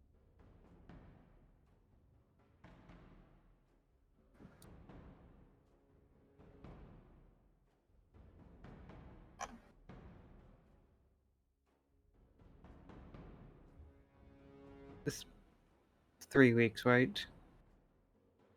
At least I couldn't exactly count the days. No windows. I saw the inside of the room there. I honestly can't imagine the magnitude of the trauma you're carrying right now.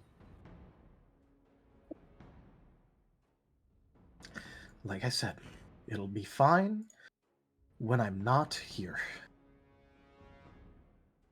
How far away would you like to be?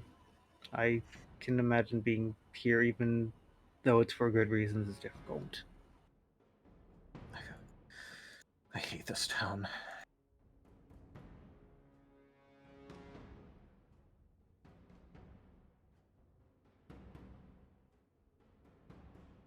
I hate this town, but I don't want to leave.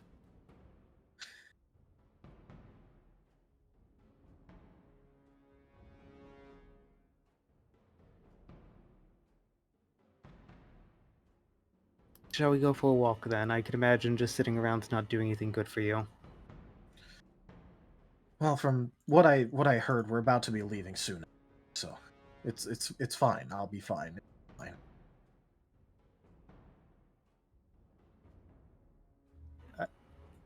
I know it's not easy, and heck, I'm fighting my own, issues, but that moment of pain is past. It's like, and at the moment, we should really be doing our best just to help those we can.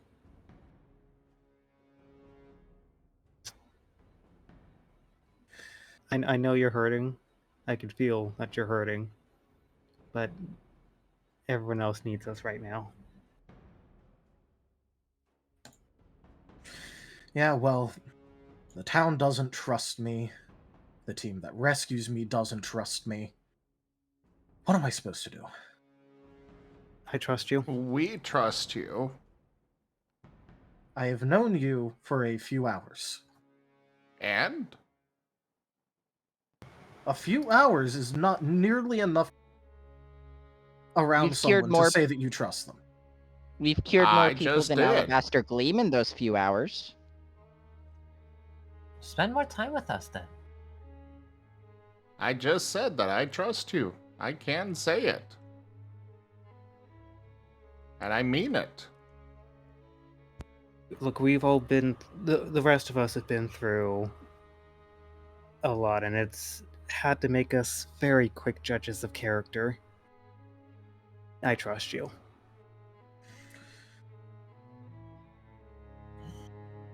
You are all extraordinarily bad judges of character. I mean, we took Vector into our group after he just fell from the sky.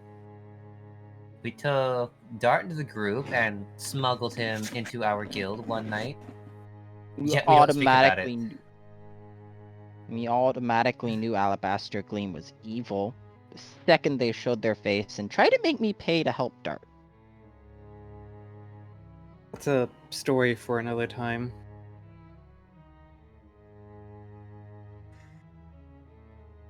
I wasn't giving it as a statement of opinion. I am not someone to be trusted. Well, in this case, You brought Jolene back. in this case, trust the enemy of my enemy, at the very least. You brought Jolene back when you could have left them. I trust you. but we probably should go see if the others need any hand, because they've been taking a little bit long in there. It sounded like they almost had everyone loaded up onto Bippin, but they might have an issue. Jet's gonna release the hug. Be like, I got my eyes on you. I don't like seeing friends that are hurting.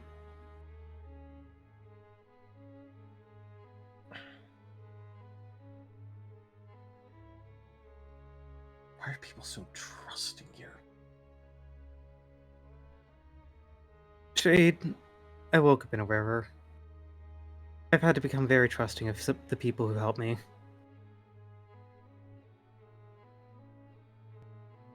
I'm not from here, if that helps. None of us are from here, Argus. That was not the point. I recognize the point, and quite frankly, I don't care. We have a job to do. Hey, let's go back inside and see how the others are going. And Azra just happily trots in, jingling his scales, or the scales jingle. I don't have tambourines, so I can't play it for you. What's a tambourine? I didn't don't say know. that. I'm not going inside. I'm not asking you to go inside. He literally just said, "Let's go inside." I am not going inside.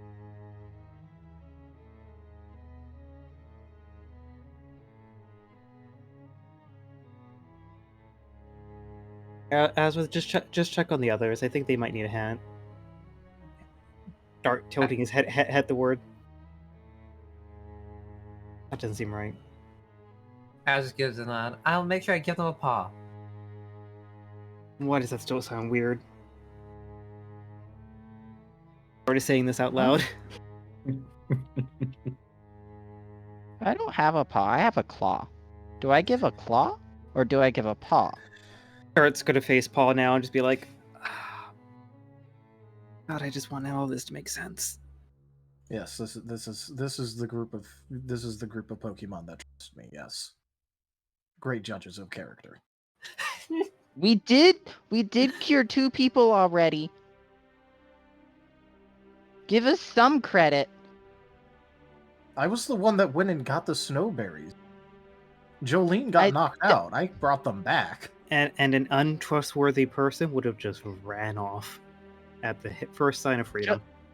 Jolene let you out. Well, yes, and that's you why I brought carried Jolene her back. That is precisely the reason why I bothered to. I mean, I blew And up a I'm- building and these weirdos still trust me. That's up for debate. Amos smirks. We're discussing that later, by the way. Shade gives Amos like a little bit of a look, and then goes, "Yeah, you guys are not good. You guys are not good judges of character at all." Azra's not an earshot for that, is he? Then again, he wouldn't come back out. Row. I think we've given enough time away for the people inside. Do I need to go push them again? I will push them out if I have to. I'm just saying that out of character. I'm trying to make sure we're balancing some of this stuff a little bit. Yeah. I was about to scene swap back now that you guys have, sort of dealt with Shade losing his shit, but Row. like, barely, not horribly. I will whip him into shape. Let me find a whip. Are you sure you want to? Are you sure you want to try that? Like, I don't know if that would go entirely for you right now, given Shade's condition. That's a terrible idea. Argus is gonna get... No, nothing, move on. The pebble is second guessing his thoughts.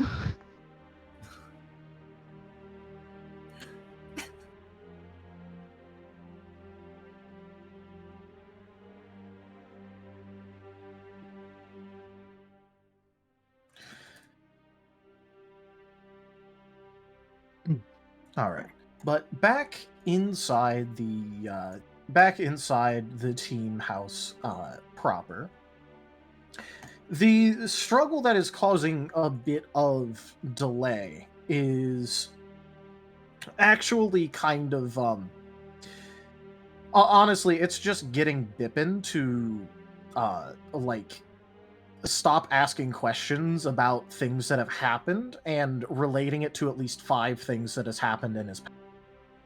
Oh my goodness, I'm glad I'm not inside. I would have probably had an aneurysm. Oh no. Because he's been trying to get caught up on everything, considering that apparently he missed at least 4 weeks and at least 3 weeks and maybe up to a month. And it seems like everything that you tell him has at least 5 connecting stories, which, given who he is, takes a little bit of time to actually get through. I'm so sorry. As Spock said, "How's it going?" And then there was this thing that happened. Moved a mountain. And then the mountain grew on my back.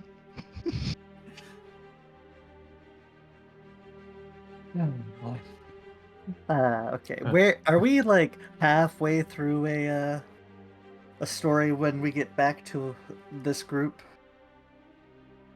Oh yeah, you definitely would. Would we have had time to just get the stake on the back? Oh yeah, like everyone's been loading up. It's just that that Bippin's trying to get caught up on everything. Okay. At this point, like I feel like we would see Azareth start walking in and hear the words, and Jolene would just be kind of like, okay, darling, let's walk and talk. Okay, and we'll get you all caught up.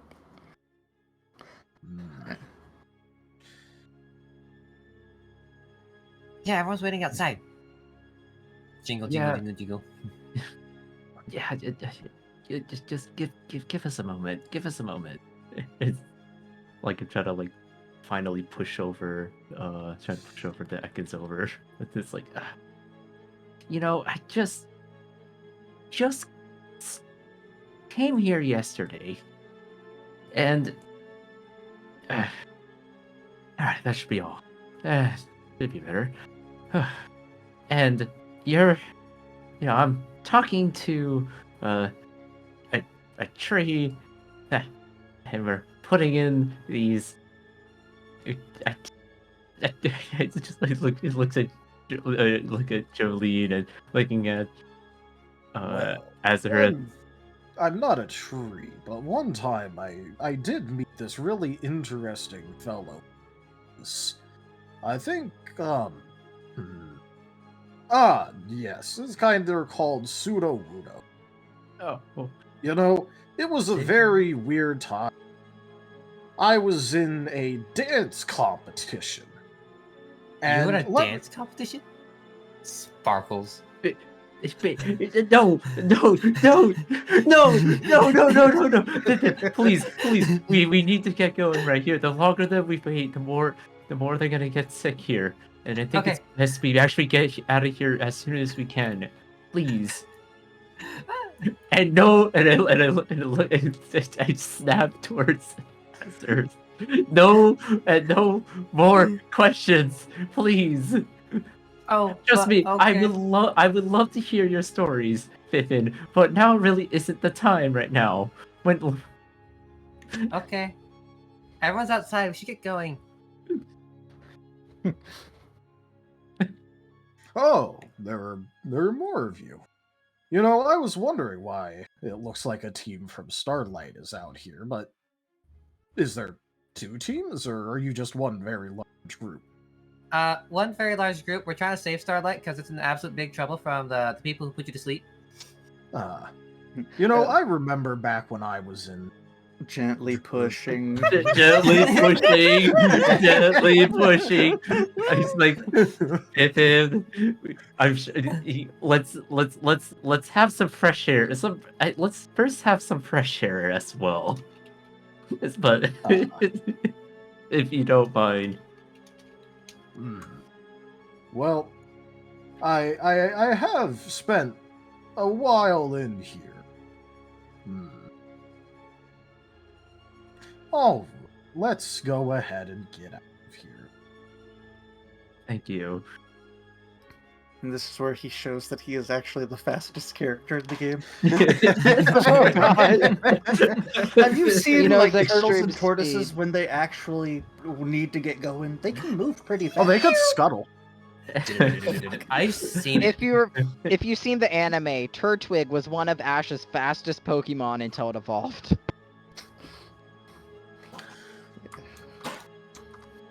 Which is really funny, actually. I'm just gonna say this now. You've made Bippin one of my new favorite NPCs. I will say, Bippin's gonna get a rock thrown at him. Bippin is a wonderful being. All right, shall I adjust the Jakovich card to Jakovich Bippin card? No, Bippin will tell like actual full stories, not like quarter of a story before dropping track and completely like multi-track drifting his way through 15 conversations simultaneously. Can he multi-track drift? Bippin will have actual conversation with you. I'm just imagining Torterra just like doing a shell spin and just drifting across, like doing drifts and playing. Eurobeat is playing in the Eurobeat. background. Exactly. By the way, imagine a much faster talking and completely scatterbrained Bippin, and that's Jakovich. Ah, Mm-hmm. I am not sure whether I would find that more or less hilarious. The other group is currently attempting to find a way to weaponize him. That would be a sight to see. Yep. All right. Mhm. So my alarm just went off for the break, and this is also a pretty good time to have it. It's just going to be 5 minutes. It's literally just a 5-minute break. If you're not back by then, we'll wait until 10. If you're not back by then we're starting anyways. So, stretch your legs, use the bathroom, grab a drink, whatever. Sounds I'm good. starting my timer now. Wostein, cards cannot be played on this campaign. That has not changed.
Yeah, I wasn't expecting everybody to just be silent during the break either, but hey. Sometimes we do need to step away. Yeah.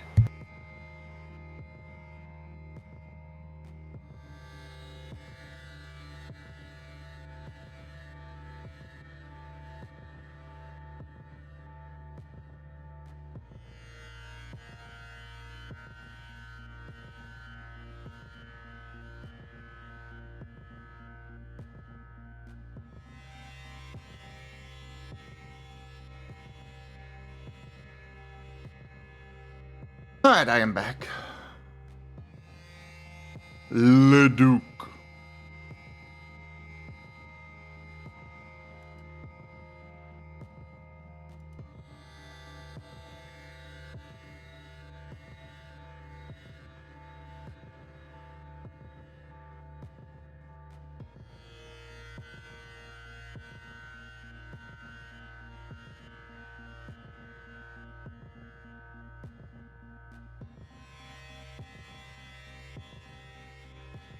Wait, why is that?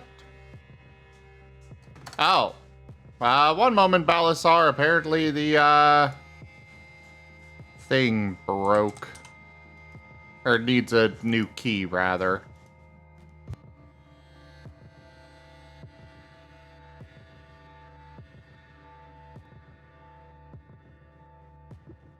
I'm back, but I did a dumb, so I have a very greasy taco.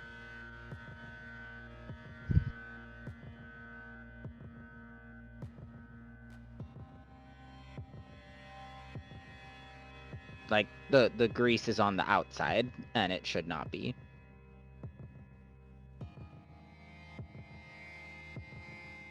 But the grease is the best part. Well, I cooked the meat on my plate because I was reheating the meat. And then I thought, oh, I could just put my tortilla over it and flip it over, and then all the meat's on my tortilla now. But then I put that back on the plate with the meat juice that was just on the plate.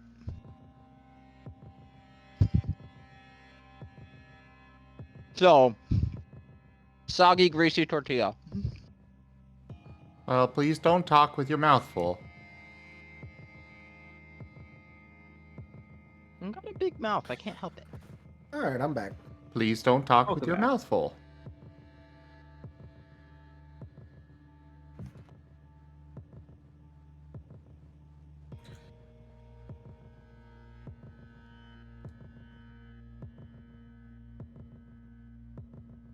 Joke.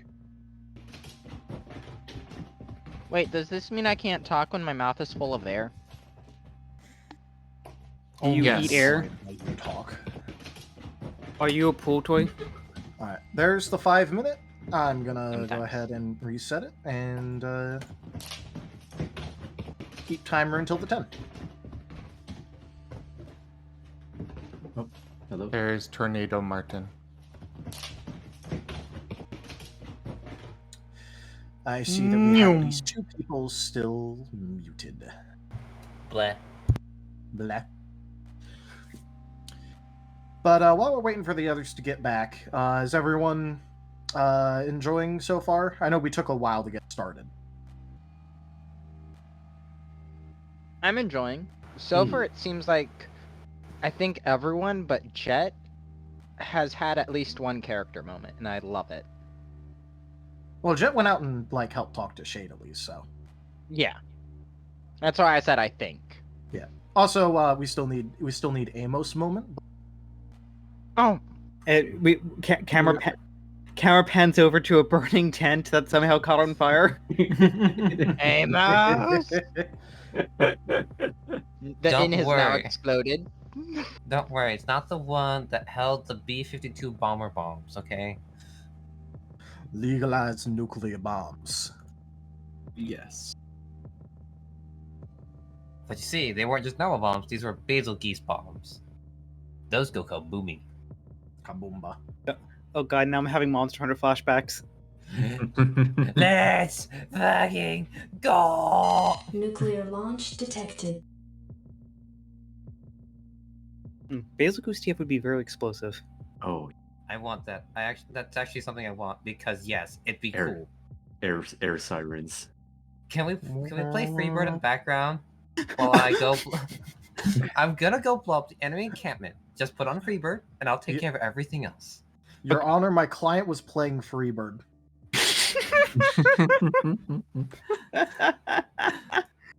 Okay, I just want to take a step back for a moment. I'm just like, okay, Basil Goose bombs in Monster Hunter, but as opposed to blowing up, they just TF you.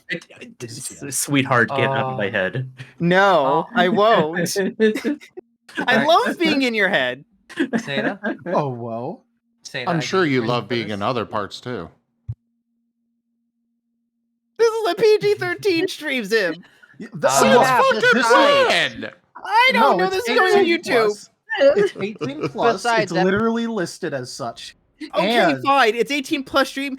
Abby and I, we like holding hands. Also- oh, now come on. Dart You can't is- be featuring that. And holding We all tails. know Avi is on top anyways, because you know Dart thinks. Oh. Oh. You need to say Vector for that one to work. Yeah, you need to say Vector for that one to work. Okay, Vector's No. on top. No, It doesn't change that Dart's on the bottom. But I do admit to being Little Spoon because I like being held. Aw. Well, that and you are like half the size of Abby. You're both adorable. It's just making me think. For some reason, I keep seeing you as a human, but I see Avi only in crap. What's his name? The shark costume. Granite? Hugging. Granite? Oh, Granite? Granite, yes. I can't see Avi as Avi. No, I just see Avi as Granite hugging you in the little spoon. I mean, he does give very good hugs either way. He does. Best fluffy hugs ever. Better than Tigger. Give all Fluffy hug. Now I just need to actually give Abby hugs as Granite. Oh my gosh. Do it. Do it. Do it. You see, now, just saying the word "do it," like that absolutely has me in the mood to continue working on getting a fucking Star Wars game off the ground. Do it. Do it now. Do it. Do it.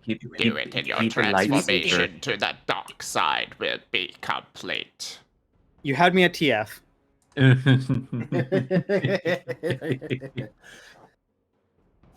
keep lifesaver. God, And when I Lightsaber. swing, it TFs. God, Fine. could you imagine how effective the Star Wars recruiting would be if, like, either side figured out they could, like, hoard over the furries? Yeah. You want I- TF, Seda? I offer you Optimus Prime. Are we still waiting on I- Colada? Yeah, I think we are. Unless they forgot that they were muted. My timer, I was about to say my timer did just go off, so final check.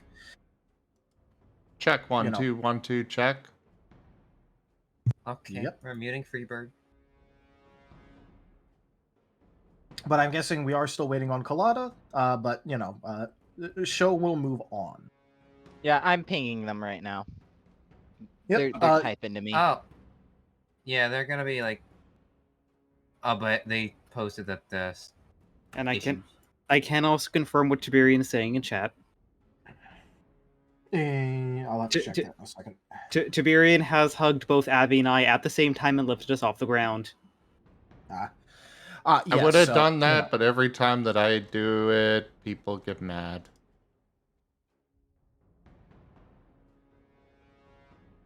Abby cute. Say it cute. Abby cuter. Say it cuter. All right. Abby With cute that ass. adorable fight happening, you know. Just in the break room, just you have the two rockruffs just like doing a little pitter patter, like no, you're cute, you're cute. It's Puppies, just like the puppies, little. you're both cute. You know those little like earnest cutaways that happen disciple. when like you know a show is coming back from commercial break. It's just Yes. the two rockruffs arguing over who's cuter. Dar and Vector are arguing who's cuter, and then just Jet's just Jet there in as the ref- corner being like, I'm cute too. I know I was just gonna say Jet's there as referee. Like, The entire group's sitting there like it's a tennis match.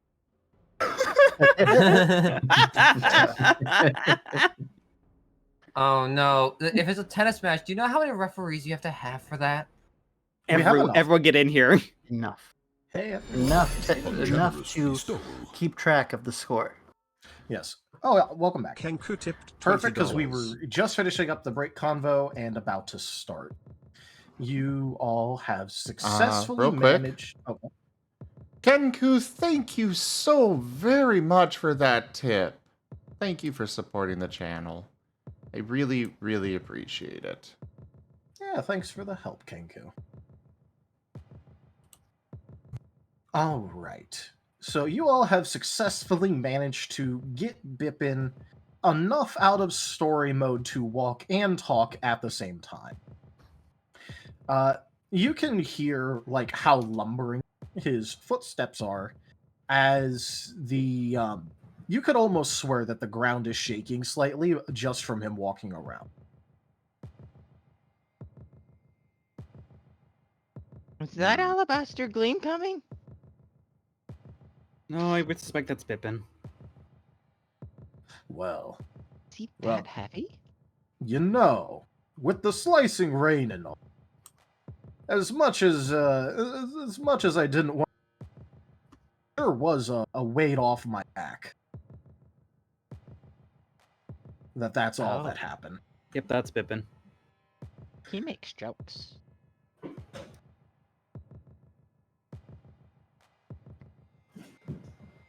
All right, and he is lumbering on towards the forest, specifically over here. It looks like he was going for the bridge, but there's currently a fallen tree over. Regardless of that, though, he just starts walking up the tree, and you could almost swear that the thing was bending.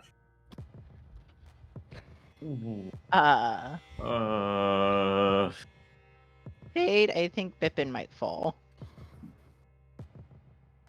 I think Bippin's got this. And as he gets to the top, the tree almost springs back into place as he finally gets his back legs off of at the top over here. This is a better bridge than the last one. Oh, Float, float, float, float, float, float, float, float, float, float. I guess we're going. Jolene Yep. is just kind of chuckling because of Bippin's comment. Now, why are we going here again?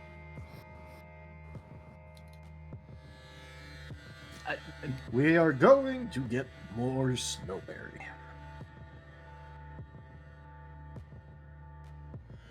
Oh, okay. Angry, not scared. Angry, not scared.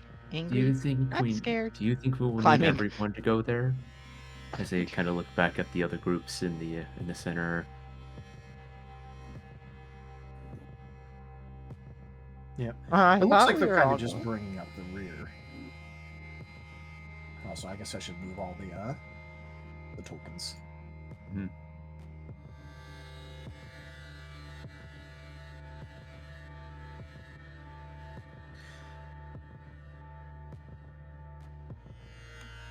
Is that in audible range or just kind of asking Bippin? For what? Vector had a question.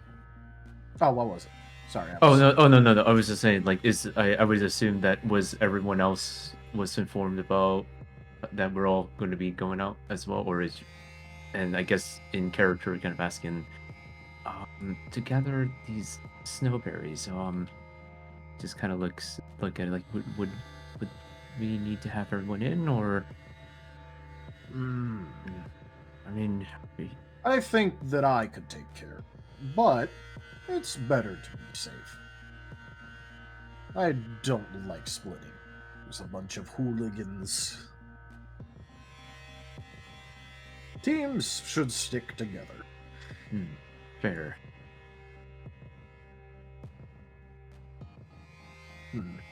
Actually. 1, 2, 3. Where'd the new guy go? He's down there still. I can't even remember my head. There he is. Okay, everyone's here. Do you think the alabaster gleam would try to stop us from getting snowberries? No, that Well, if they know how to make the poison, They'd probably know what fixes it.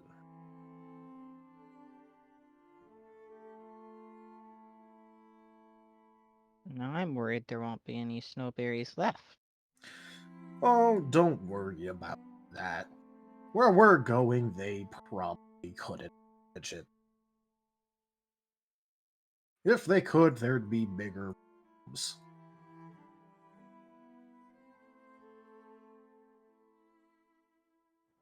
What was that? If they could, there'd be bigger. I swear, like every sentence you say is missing a word. It is. Alright, here, just let me...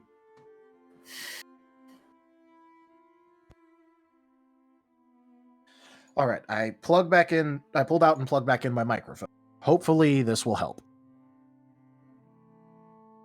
Hopefully. But, what he was saying was, if they could, there'd be bigger problems.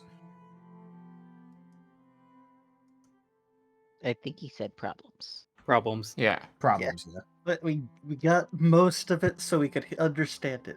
But it's still Alright. cut out a tiny bit. He just needs to repeat everything he says 3 times. Because every time that he says something, it's a single word out of the sentence, but it's a random word. So if he says it 3 times, we'll get the full... But problems got Not cut even out all consistent? 3 times! Okay, I'm gonna be honest, just as a bit of a tangent, I'm just imagining Bippin not as a tortero, but as a Stoutland who's just like little mustaches in the mouth, who's just like...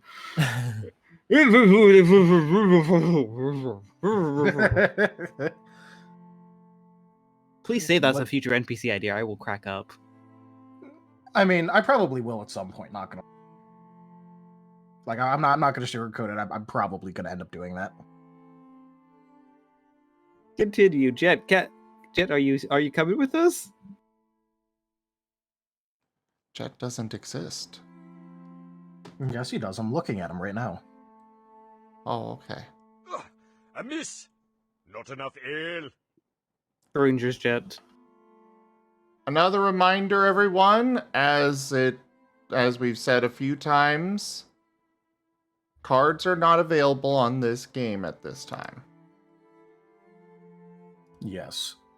Cards are just- not to be played on Starlight. I will What just if I pause the activate pack. my trap card? By the What way... if it... Oh, go ahead. What if I eat the trap card? Boy, I sure hope Kaiba doesn't discover that it's just my expired driver's license. Oh, Lord. But yes, as the rest of the group pulls away just enough for a whispered conversation, Shada's gonna, look over at Amos and go, I don't know why you're so familiar, but I guess all I'm gonna say is please just don't cause more problems around here.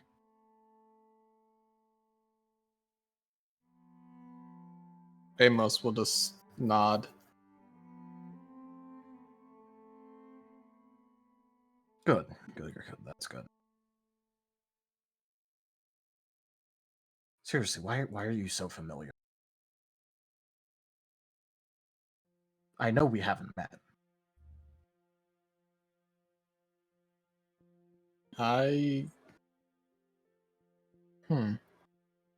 It's like something at the tip of my tongue, but I can't quite put it together. But I feel like I know you from somewhere too. I'm just gonna chalk it up to amnesia. Yeah, I've been feeling that a lot recently. Alright, well, normally things that are familiar aren't bad. The last thing that I saw that was really that familiar to me was Alabaster Gleam. And I'm not saying that you're like Alabaster Gleam, it's just that's been my only experience with familiar things.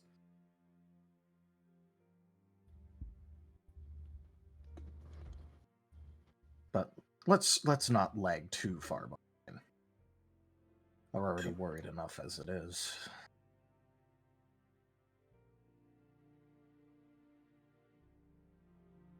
I'm sorry, when you said lag, I'm just imagining Amos and Shade going like frame by frame trying to follow.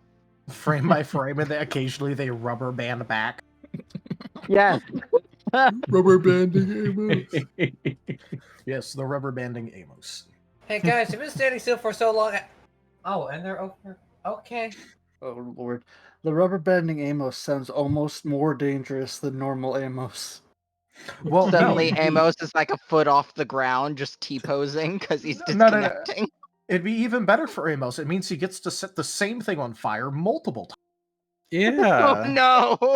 Oh, look, It's more dangerous. No, what He takes happens the same turn is 3 times. what happens is we're all walking along. Amos disappears, moves a little. He reappears 10 feet ahead, disappears again. Suddenly, a building blows up, and then he's back in his original spot. It's like, okay, Amos, stay here. Amos stays here. Glitches out. Building's on fire. It's like, how? This group is a little bundle of A little bundle of what? SCPs. SCPs. Wait, we're all okay. Can I be the statue that breaks your neck if you look away? Peanut. But yes, you all are led further into the forest. An absolutely sure navigation by Bippin. Although, as a trade-off, you have to listen to him tell more and more story that will probably never matter ever.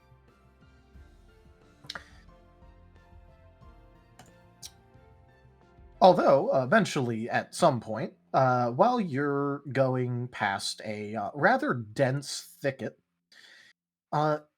you're able to very easily notice a suspiciously shade-shaped hole in the thicket.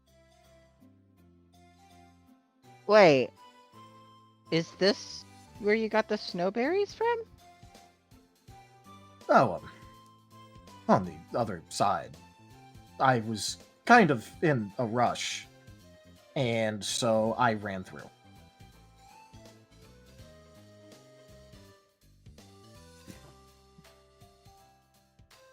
Argus I is used just to like move to do it. Argus is just like imagining a shade puzzle piece fitting perfectly into that hole. Obviously, it's a bit like rougher around the edges, given it's a thicket and there's like a lot of like snapped limbs, but it is very suspiciously shade-shaped. Well, you made a hole for everyone else to fit through easy, except me, Bippin, and you. Well, that wasn't exactly the intent. I was, kind of just rushing. Oh, yeah. So, Bippin, just to let you know, I kinda sorta had to make a bit of a deal weapon thing that Jack said was here. Because all that I could remember was the smell of burritos thing, and I don't know how bad that is. And at that point, Bippin, he still keeps walking, but he moves a little bit slower as it looks like he's thinking. I don't want to have to fight a weapon and alabaster gleam. I just want to beat up the purple guys. Well, it'll be a problem, but probably not one for another day or two.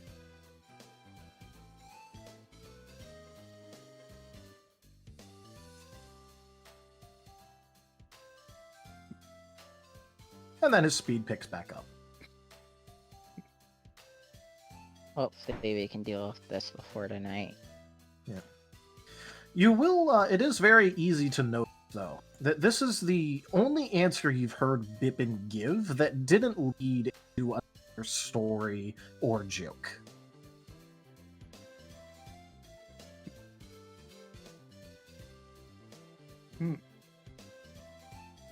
That must be... Go It must be serious. He just gave an answer and then kept... The one time we want elaboration. Ah, yes, the curse.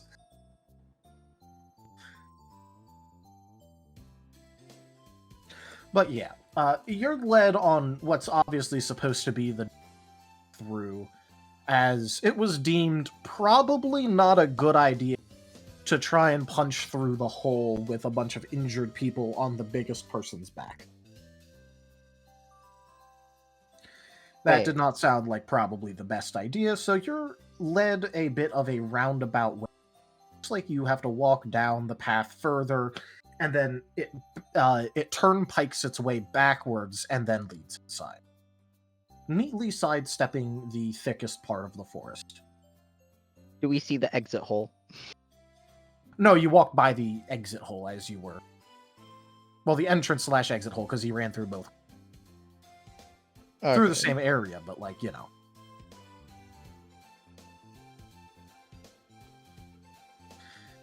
But as you go inside, it would be a bit harder to tell.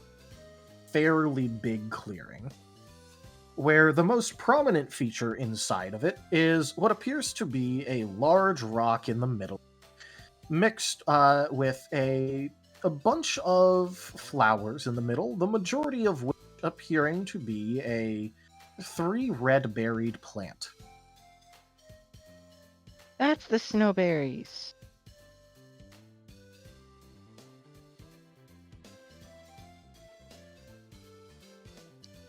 Mm-hmm. This is the snowberry. You're right, Alabaster Gleam didn't take any. It would be hard. And as you approach, the smell of burritos gets stronger and stronger. Which is very concerning, because you could swear that you're upwind. Argus doesn't know what a burrito is. I was about to say ponders the thought of burrito. Burrito. What's burrito? Why does this smell familiar? Is Shade looks like he's like kind of just like accepting the whole like the situation as it is.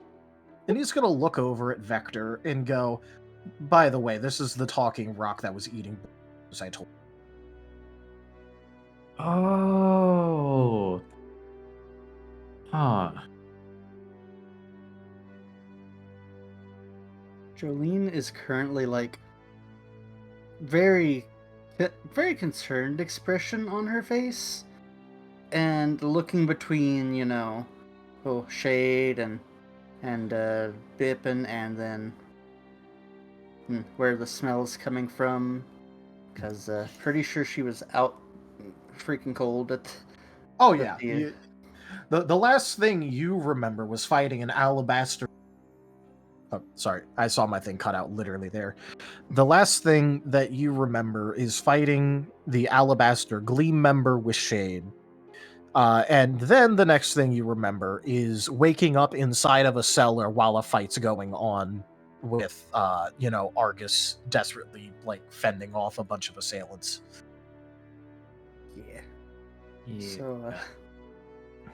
So, I would assume you said it was a talking rock, but does it look like a rock? Just wait till we get closer. All right, fair enough.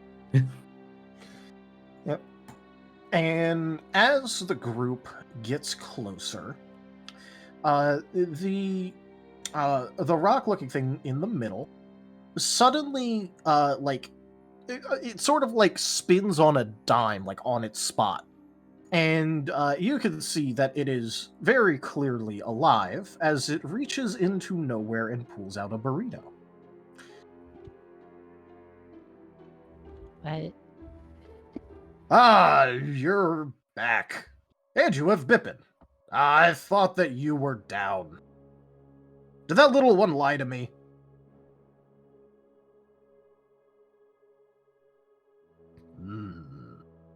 Well, I don't know what he said, but I just woke up, and we need snowberries.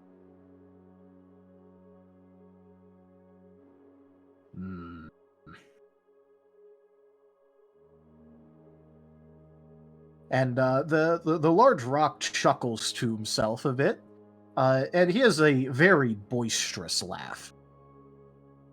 And he sort of like scans his eyes over the large for him, the large group in front of him. And you see, though, that he's putting the majority of his attention on Bippin.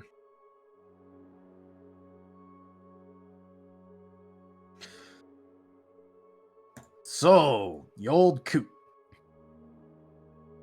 Are you ready for the challenge to get some snowberries? Dart's gonna did you kill have his to head. go through it? Did you have to go through a challenge, Shade? No, what am I gonna do? Fight him? I just got out. What is this challenge? I don't know. I made a deal with him to ruin a bunch of Alabaster Gleam's month. That sounds And also really to do silly. and also to do a favor, but you know, besides that.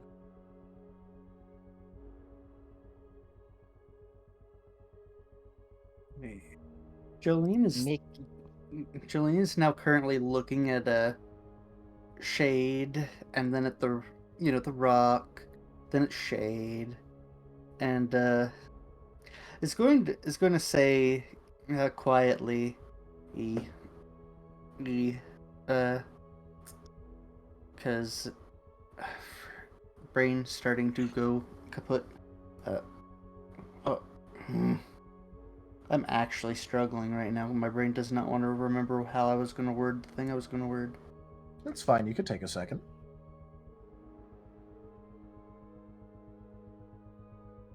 Okay, I think I got it. Let's see. Darling, did you just say you made a deal to do a favor? Well, yeah, but what else was I supposed to do? No. That was the best choice, but did you ask at all what the favor was? I tried. He didn't want to tell me. All I see. know is that, however, I don't have to do him a favor until at least tomorrow, and I'm hoping that by the end of today, Alabaster Gleam is gone. Jolene's gonna nod, look back over to the rock, and then back to Bippin, because she's been curious about this, and going to say, "So y'all know each other? Is there a story behind that?"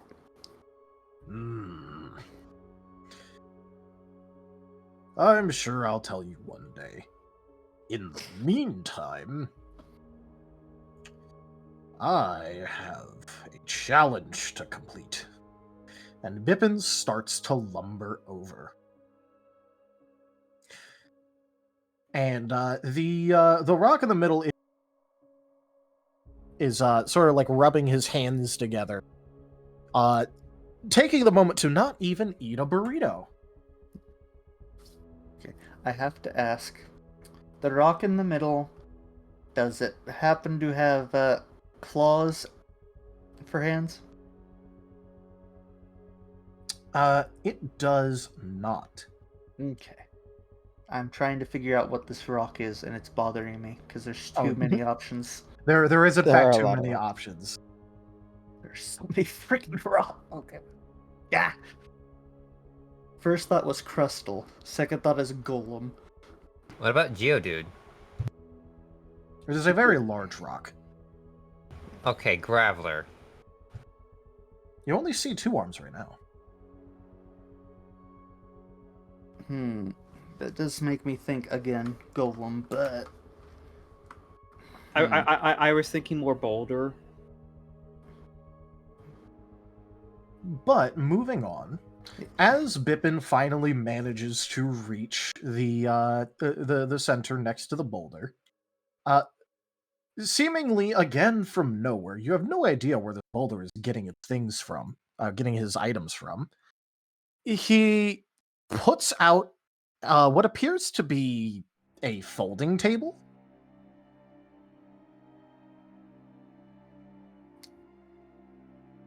It's a I'm bit sorry. high up to see what's on it, though. Jolene is currently floating. Yes. Can Jolene see what's there? All right. Go ahead and what would be a good thing for this? Go ahead and make an insight contest etiquette. Insight contest. Okay. Bump, bump, bump.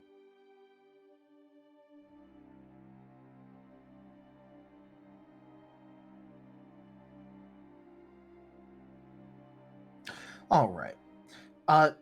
What comes to your head is very, very, very fuzzy, but you recognize it very faintly, even though you have no idea where these words are, as the game of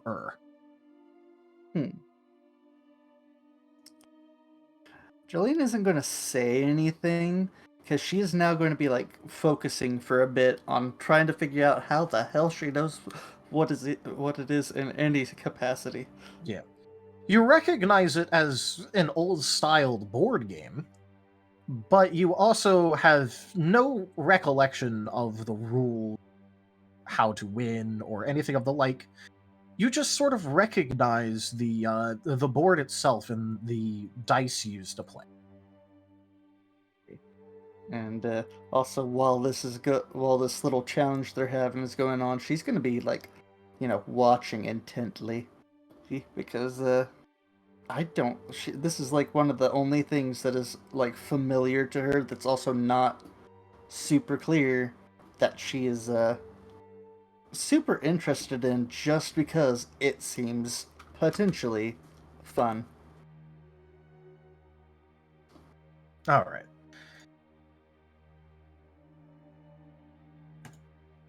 And they both sort of settle down, and to give a good description of the actual board itself, it is a board where, imagine a 3x8, like little, like made of squares, with some of the squares on the sides taken out. I will go ahead and post an image of it, just in case people are curious.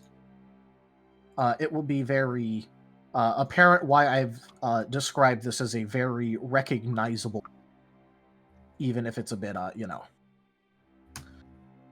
Backgammon. Oh, I think I know what you're referring to. Yep. I have never seen that before, and that is surprising me. I've only seen that in RimWorld. Okay. I've seen a small. I've seen it once or twice. I don't I've know anything played about it, though. this game, but then again, I've also played You've played what? Hnefatafel, Viking chess. Ah. It's a tableau game. I still have no clue what's being talked about in the end. I've played everything from foot carved chess to shogi, and I've never seen that. All right. To give you guys a little bit, like players, a little bit of context, it is a strategy race board game. So like, imagine like Parcheesi or the like, or sorry, it's like it's played kind of like that. What you do is you have dice that you roll, and that is how many squares you're able to move, and you have to get your pieces to the end.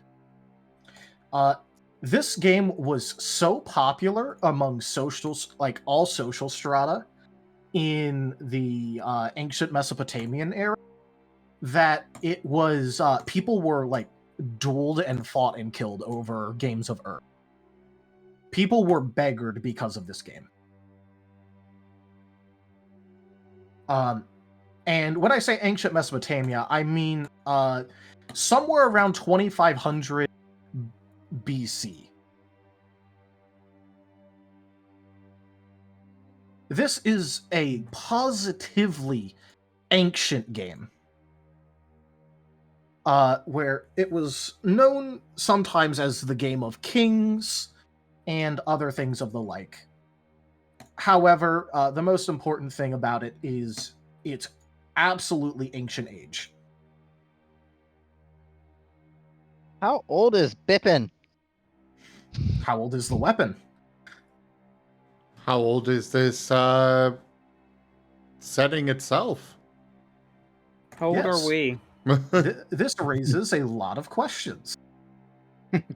Perhaps you will even get some of them answered.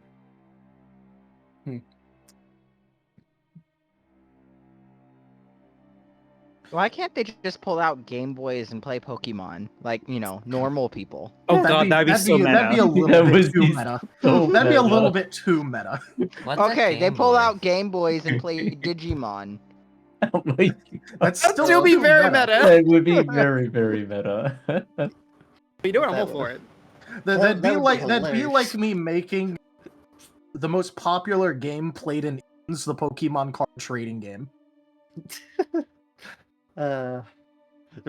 What I would love is just we eventually what's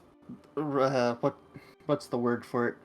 It just becomes canon that not only are Pokemon a thing in this world, but there's like other forms of monsters from other franchises too. You've got a random Digimon, a random monster from that card game that I don't like. What is it called? Yu-Gi-Oh! Can I interest you in other worlds? Yeah, could we interest you in Rao?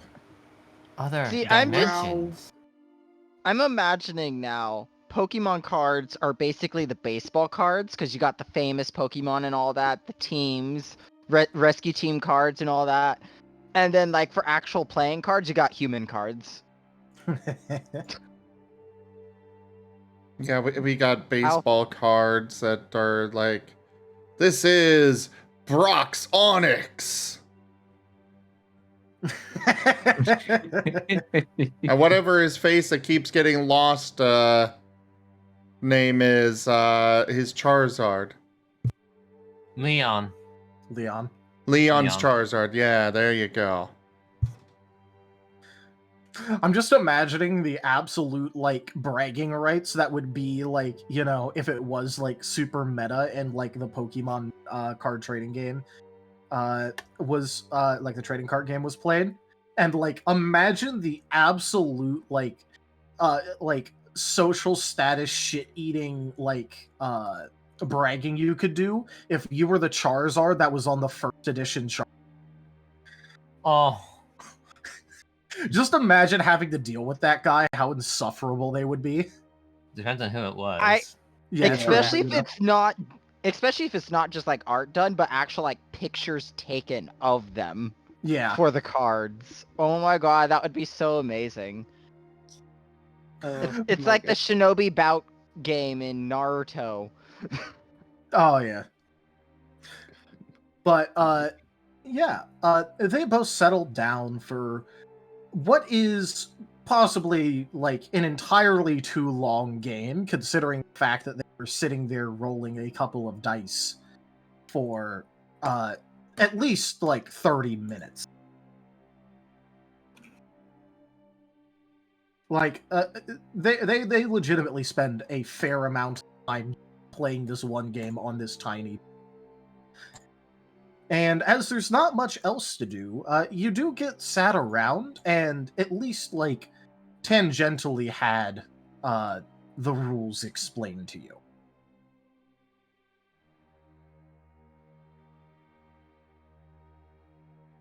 So now we know how to play a game, sort of. Yep, now if anyone ever asks you in character if you know how to play you could say, kind of.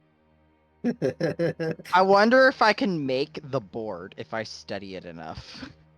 Look, it is literally a 3x8 where you cut out, like if you go by, like, you know, rows and columns, if you cut out the top and bottom of the 5th and 6th column, that's literally all you have to do.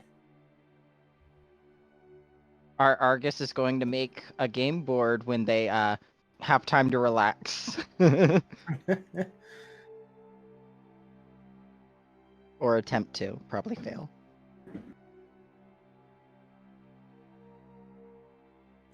But yes, eventually and barely after absolutely unfortunate event of the rock having an absolutely abysmal roll, where he loses his turn entirely, Bippin pulls ahead and manages to squeak out a win. After which the rock sort of like grumbles, eats a couple of burritos, and then finally releases a handful of snowberries. Will this be enough for the entire town? If we get Miss Shimmers to work on it, probably. I may be able to make enough myself, but I don't know how many actually sick. Now we just need to find Miss Shimmers then. She wasn't at her place. No.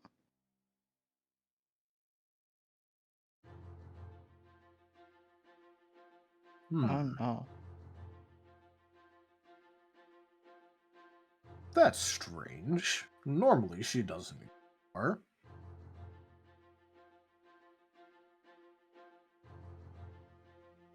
But yes, who wants to hold on to the? Who has the?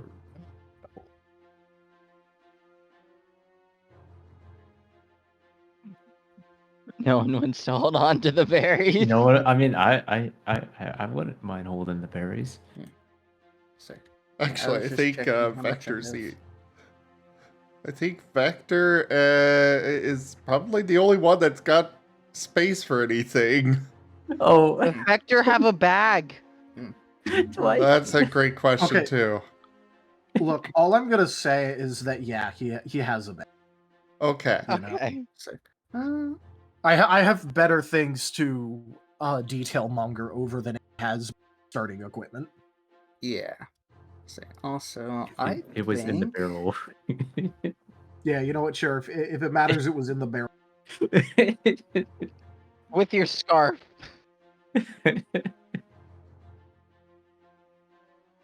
I'm not sure if I would actually have room. I know the Nicket plush that I had was also supposedly like a purse, but I don't know that that would hold the berries. It might eat your berries. Oh no, it's a mimic. No, it's a Nicket.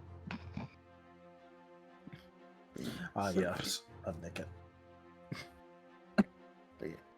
Yeah. It is probably best for Vector to take them. All right.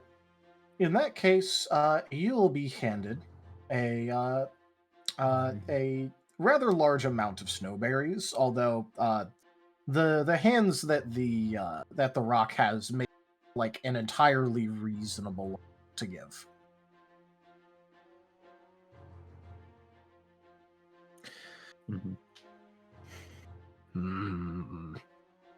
And then he's gonna look over at Shade and say, "You still owe me that favor."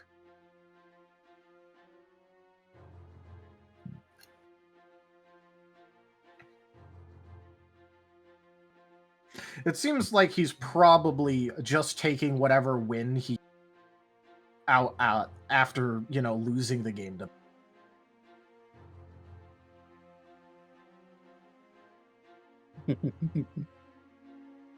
He looks like he's legitimately upset about it.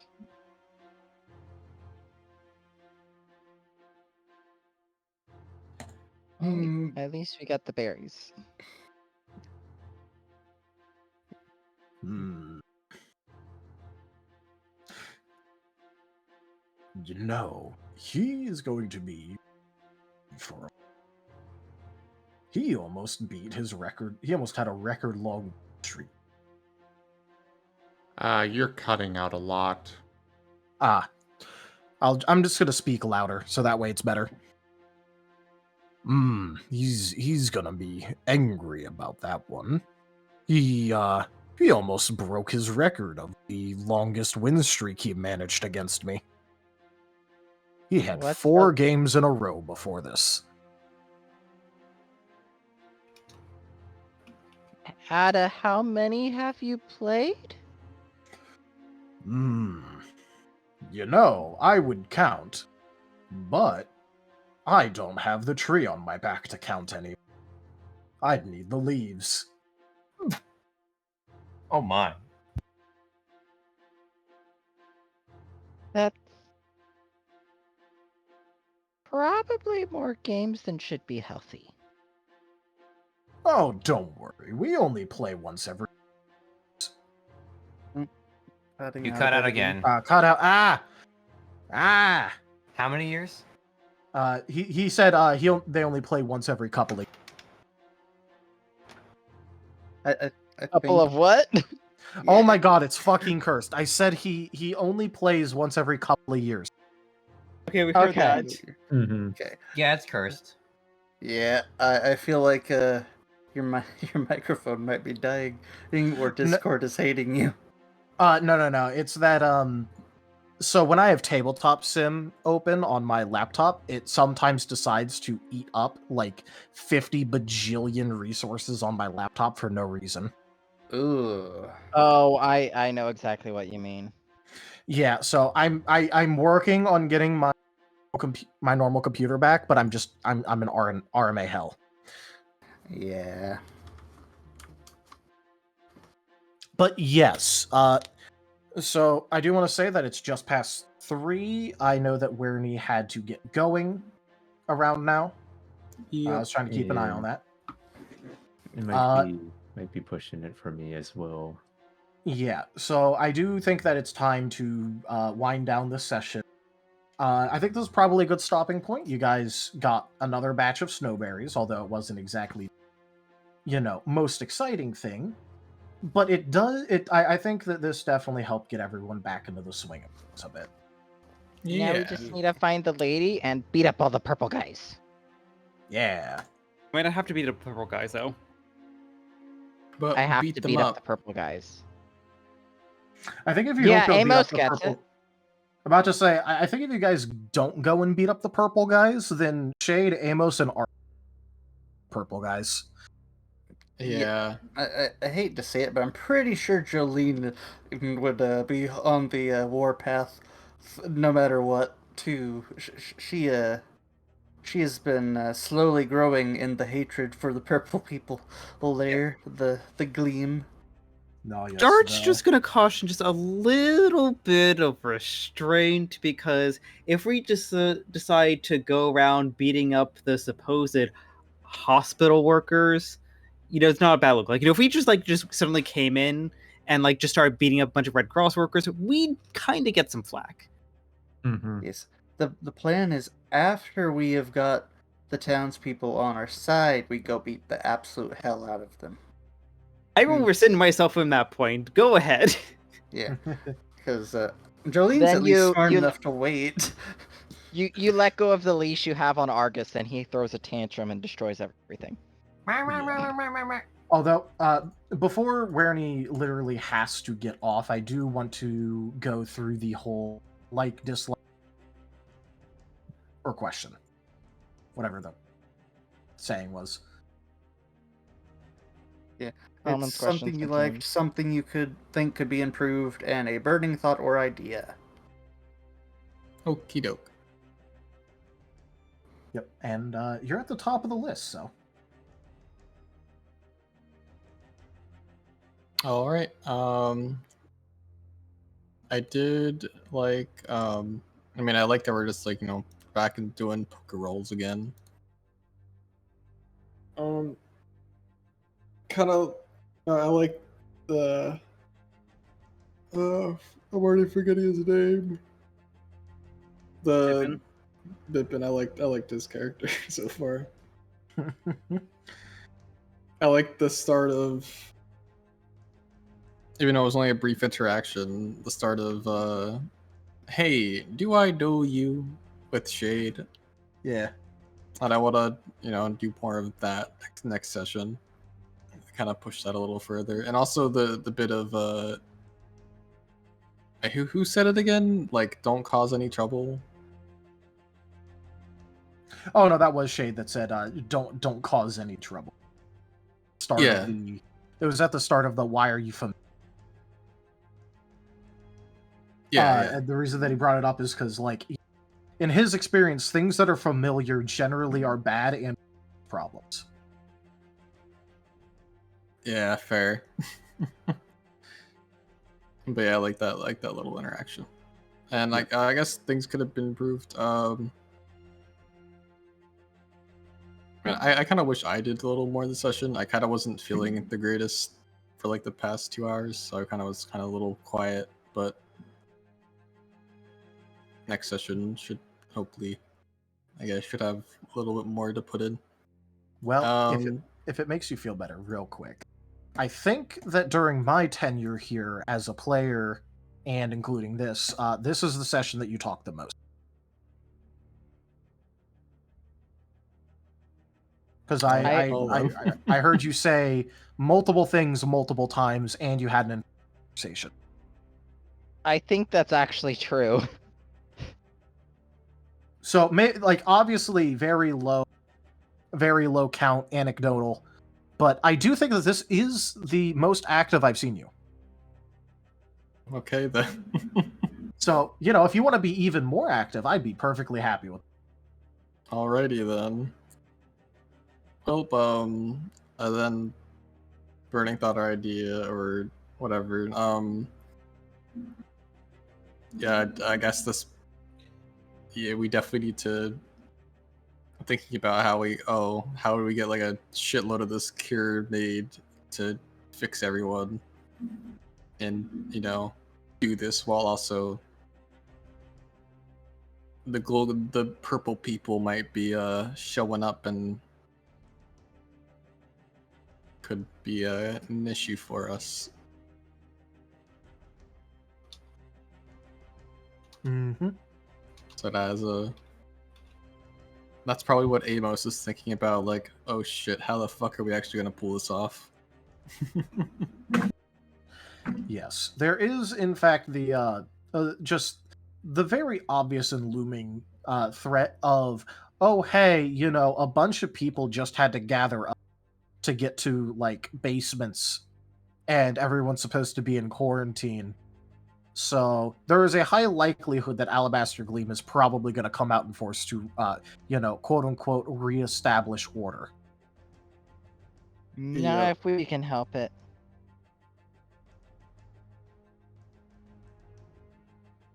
We need to rally a resistance, but I will save that for in character. Yep. Rally resistance. Hey, look. Given the fact that Bippin was inspiring him, give the man a break. Give Amos a break. But is that all you had to say there? And should we move on to the next person? Yeah, that's it. All right, Argus. Sorry. All right. Something I enjoyed. I love that in this session, almost everyone got a good character moment. I think maybe Amos and Jet could have used bigger ones. But yeah, basically everyone at least got some moment for themselves. Shade definitely took the show. I'm enjoying seeing Shade's development. Something that could be improved. Bippin, elaborate. on the one thing we want you to elaborate on.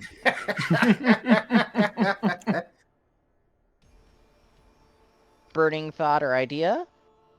Is the boulder a rhypherior?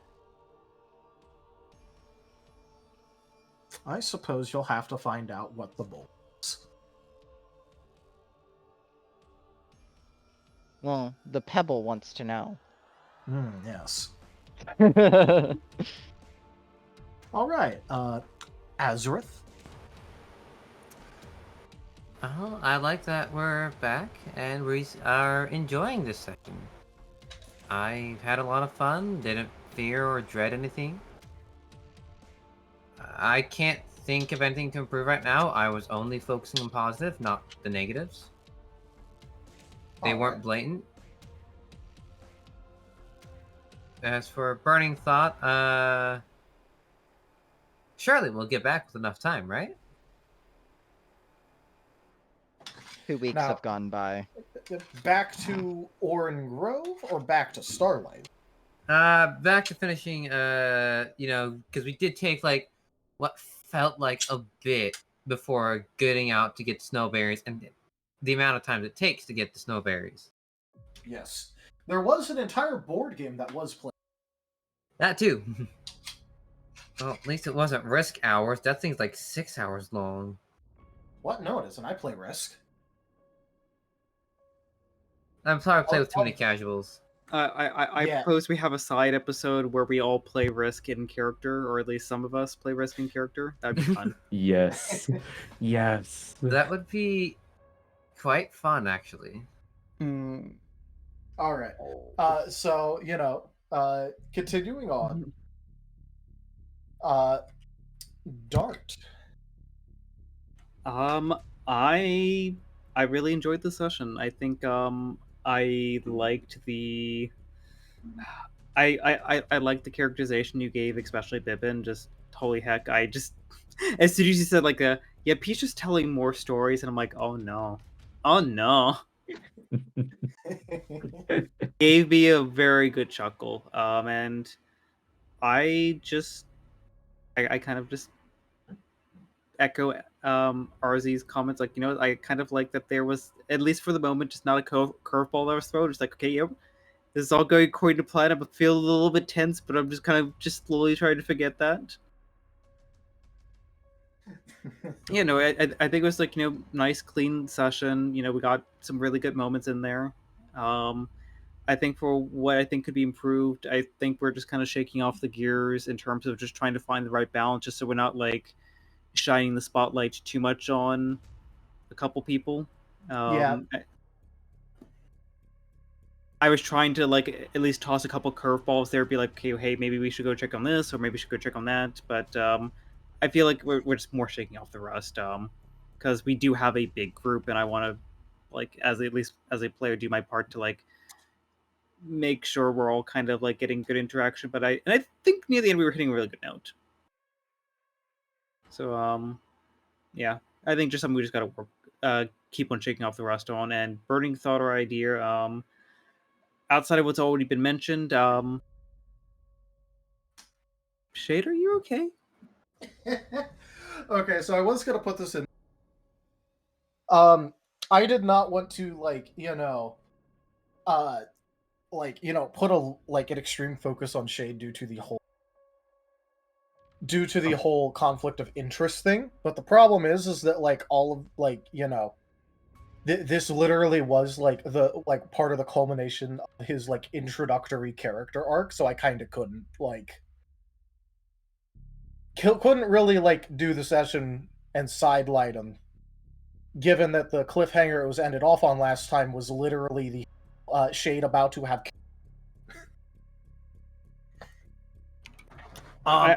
As for if he's okay, the answer is absolutely the fuck not.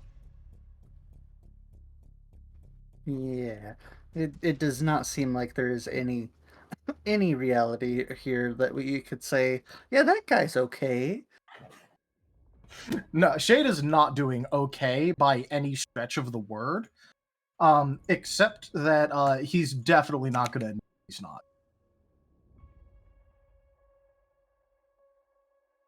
Actually, I would probably just add on to the what can be improved. I know this is just a product of the situation, and I know it's kind of actively being worked on, but just for notation's sake, I have to note it. Yeah, we definitely just had a lot of NPC interactions this session. Probably a little bit more I was comfortable than I'd be comfortable with on a regular session.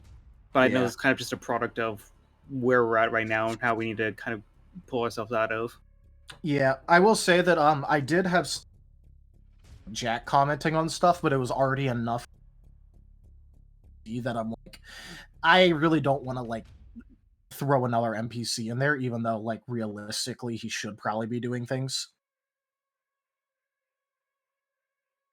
So yeah, I was definitely aware of that, but Yeah, and as I said, I understand, but it just you know what? I probably should just note that just for the sake of noting it. yeah. Yeah, don't worry. I'm like, you know, the upcoming sessions are definitely going to be vastly more player focused. We're gonna beat up the purple guys. You are very intent on beating up purple guys. Argus is in war mode. Very.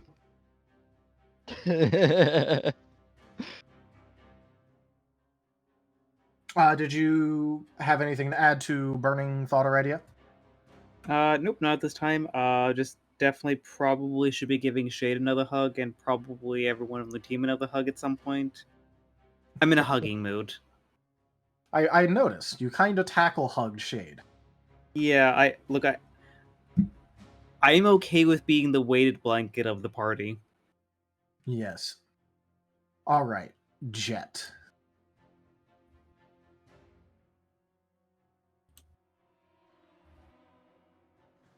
Well, something I liked. Being back to Starlight.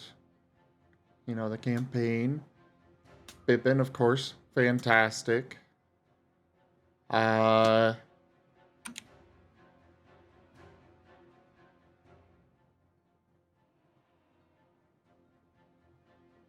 Burning thought or idea.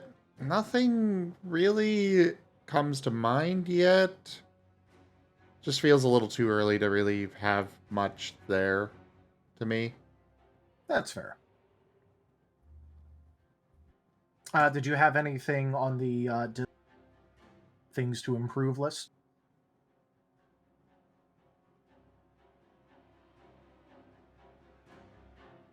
Um,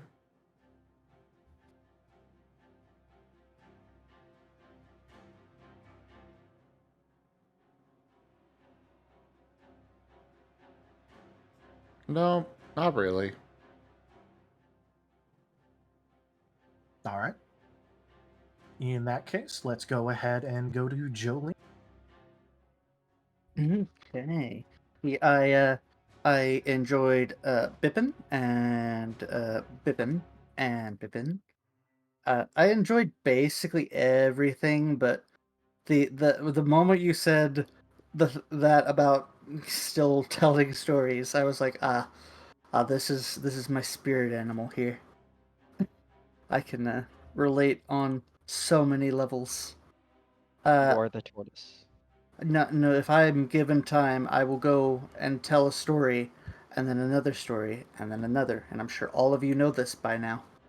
But I also just kind of liked the moments that I got with Jolene to kind of be more like, okay, I'm going to actually have her do stuff. And, you know, not kind of wallflower as much. But I can't think of anything right this moment that hasn't already been addressed that needs like improvement. But as for burning thought or idea, what the hell is the rock thing? And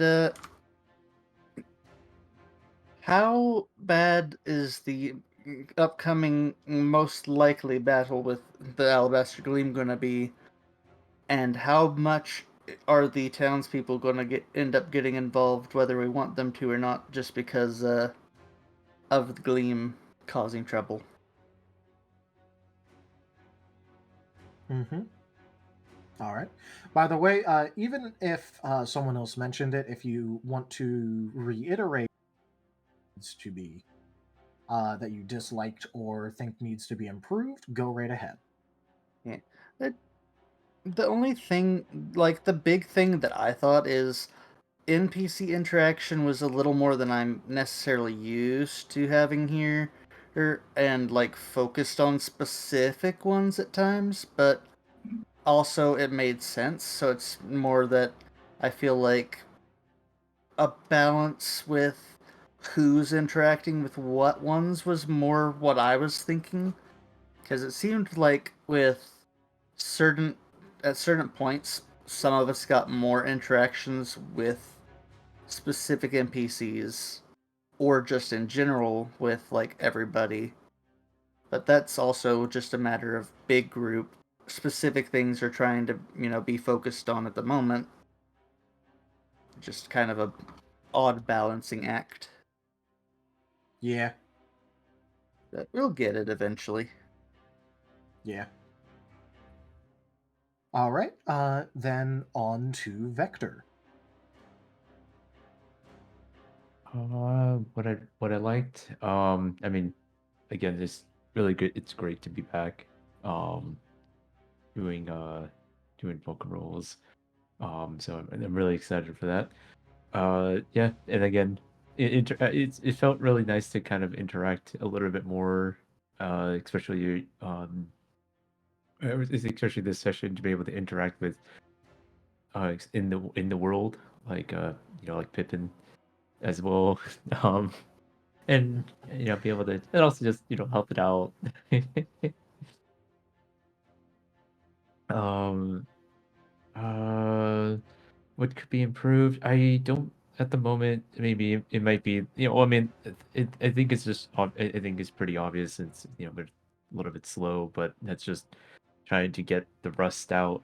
So um essentially, that's just, I'm gonna kind of give it time to kind of get the to de-rust really. And burning question is, where did they get the game? I wonder like where they got the board from. I'm actually kind of surprised to see that board. Uh and yeah, and also knowing what the rock, it more or less is figuring out what's really going on. But that's pretty much it, really. All right. Yeah. So what I'm definitely getting is that, Bippin is player favorite by almost unanimous vote. But moving on to my own thing, one thing that I really liked is how, even though it was over 2 months since we last got together and that you guys got to interact in character, there was a lot less problems with actually getting back into character than I expected there to be. Because, 2 months is a long time. And I'm definitely glad how fast everyone is picking things up. One thing that definitely does need to be improved, I was specifically going to mention, I didn't want Shade, it's a little bit awkward for me because I'm coming up with these plans for how to make Shade not the most obvious DM PC ever. But then again, this also the session was literally Shade. So I don't like exactly how much focus there was on it, but I don't think it's going to be a problem in the future. I just want to make note of it. And my burning thought idea question is, I'm wondering exactly how you guys plan on dealing with the whole Alabaster Gleam situation. We pick up Amos, we point Amos, we pull the tail and yell fire. Okay, No, okay. what you, You just no, use no, Amos I'm as sorry, a- I'm sorry. No, Oh, what you're sorry, supposed to do is you're supposed to throw them up in the air and yell, "Let's fucking go." Let's fucking go. just use Amos as a literal flamethrower. Just Okay, point. no. I'm just imagining, Azareth picks up Amos, Argus picks up Dart, and then you have the tag team of like Jolene and Jet picking up Vector, and you just have this triple attack of like fire, pellet shot, and just water, just shooting out. Why not have water and lightning? Jolene can dual wield. She's a mob boss. Actually, no. I rescind that. We're launching Vector in. Vector is the melee one. You got this, Vector. Now, just yell and scream at the top of your lungs. Let your soul burn. Oh lord. Uh, Going with the triple trouble. It will be a lovely performance. I'm so glad we kept Vector on the barrel. It's such a small thing, but I think pointing out the barrel really helped get some people back in. Yeah. Honestly, I was literally about to mention the barrel, and then you guys. And I'm like, okay, I guess I don't need I am still, or once was, the king of the barrel. You will Yes. always be king of the barrel. the You barrel came king. from barrel. You ascend above barrel. You are king of barrel. You awoke in the barrel. You were molded by it. You simply adopted the barrel. Soon you will. It was all be you a ever knew barrel. since you awoke. Barrel. I want Vector's evolution to just be him in a barrel. No, you want to know what the best part is to me? Imagine making Vector ride in the pool. But Because the current pool go Yes. is a barrel sawed in half. oh, should we just? Oh wait, how about? Oh, we should just like. Can we turn a barrel into a cannon, and and you could just launch me from it? Just Donkey Kong Vector. Yes. Yes. We got Amos, so we have an ignition source. Yes. But yeah, I am glad to see that all.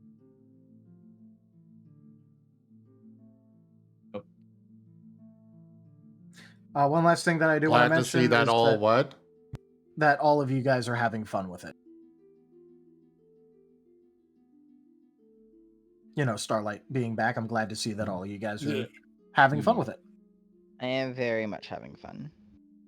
Yeah.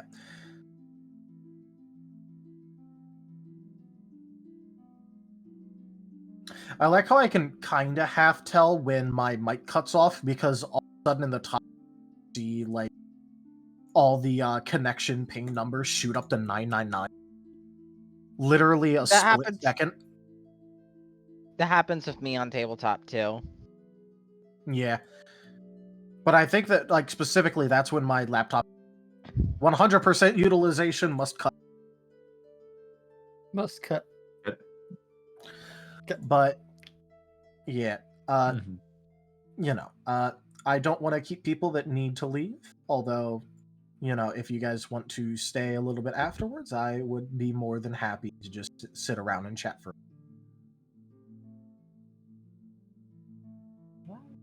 All right. I think I'm gonna Oh, go EXP. do a bet. Or do we not get Yes. EXP this time? Oh no, I honestly I just kind of forgot to mention the EXP thing because I was keeping track of it on the side, and then I completely blanked on that. Thank you for reminding me. I legitimately had it written down and I just forgot it. I'm a good dinosaur. You're a good bean. I'm a good pebble. Yeah, so you're the best. Pebble. Adorable. Can I get a unanimous vote that labels Argus as the best pebble? Yes. Yes. Best Agreed. in class? Best in class of pebble. Class of rocks. The highest quality of pebble.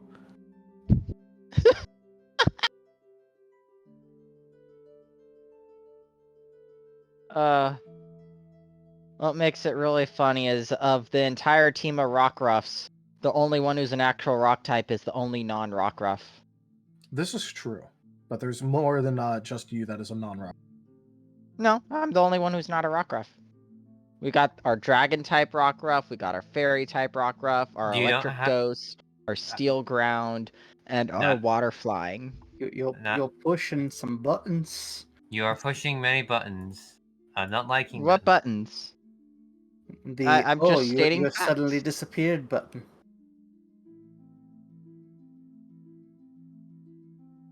I mean, you don't know any attack moves. I know 3 attack moves. You can't hit me with any of them. Are you sure about that? I would say I don't want to test it, but last time I did, you broke my kneecaps with a rope. That's a different game, but yes. All right. By the way, just so all of you know, the calculation this session is 5. Wow. That's a lot. It's actually what you're supposed to have been getting the whole time. There's like 5 different categories you could earn XP in. Oh. So we I'm should not be even 80 joking. XP There's actually 5 different categories you can earn XP in, and one of them is the 2 XP at the end of session. So we should have been at like 200 EXP instead of 75? Vaguely.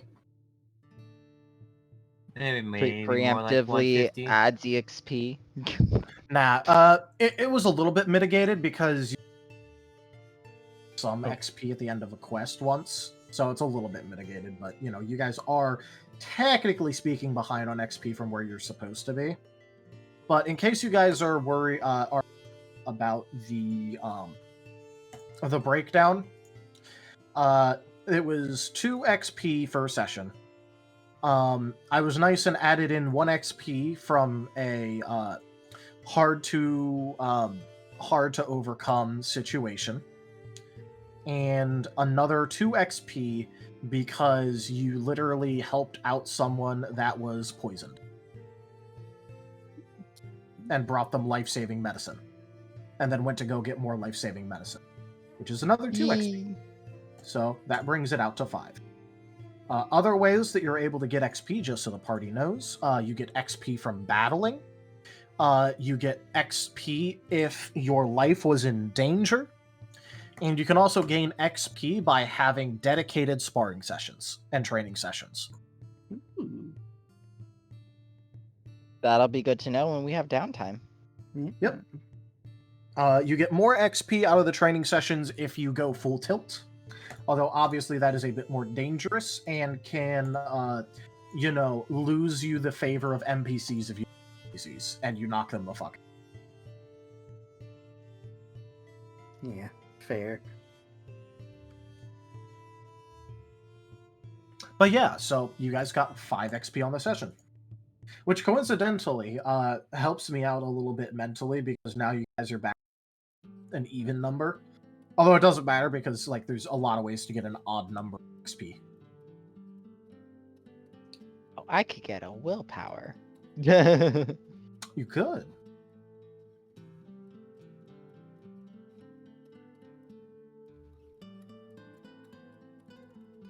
I should save and get. I guess another thing that I need to improve at is I need to actually, keep track of everyone's nature and determining if they've, acted in accordance with it enough to get willpower back. That is one thing that I'm going to need to get better at. I legitimately have to keep track of that during the session. I can tell you right now, Argus did not. Well, yeah, but there's what, like 7 of you that I need to keep track of.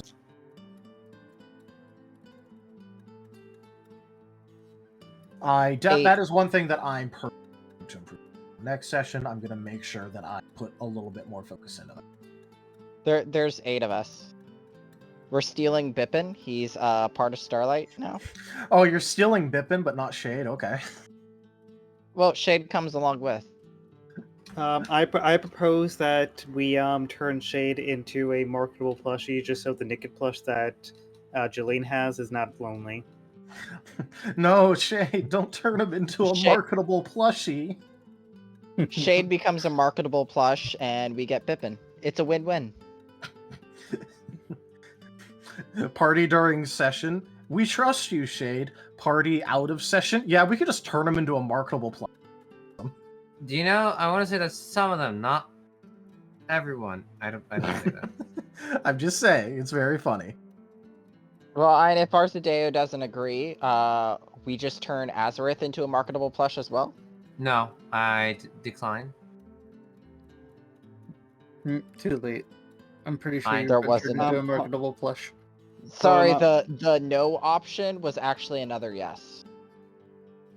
Give me 1 sec. I'm working on my answer here.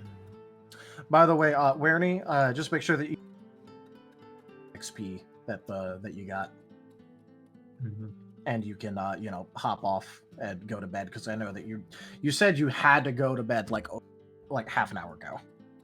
Yeah, I should actually go to bed. Go. Same. Like same. I really don't want to kick you out. I like that you're here and making comments, but go the fuck to sleep, man. Okay. Yeah. First I- word.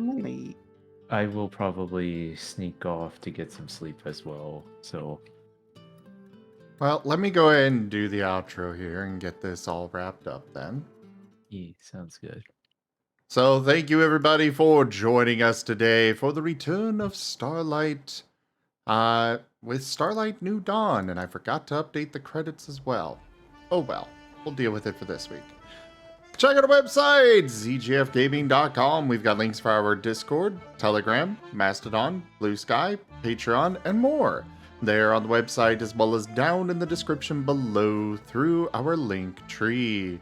Thank you to my patrons, tippers, and subscribers.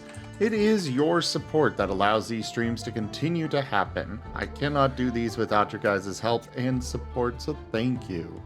Consider becoming a patron over at patreon.com/zgfgaming. It's one of the best ways to support the channel, though you can also do so by simply sharing the stream around, as well as making sure that you are subscribed to our YouTube. We need more subscribers to get to that full partner status there. We're kind of already there, but still need to get all the way there. It's weird and complicated. But anyways, thank you so much again for joining, and I bid you all the most fondest adieu. Bye-bye. Bye-bye. Bye-bye. Rawr. Take care.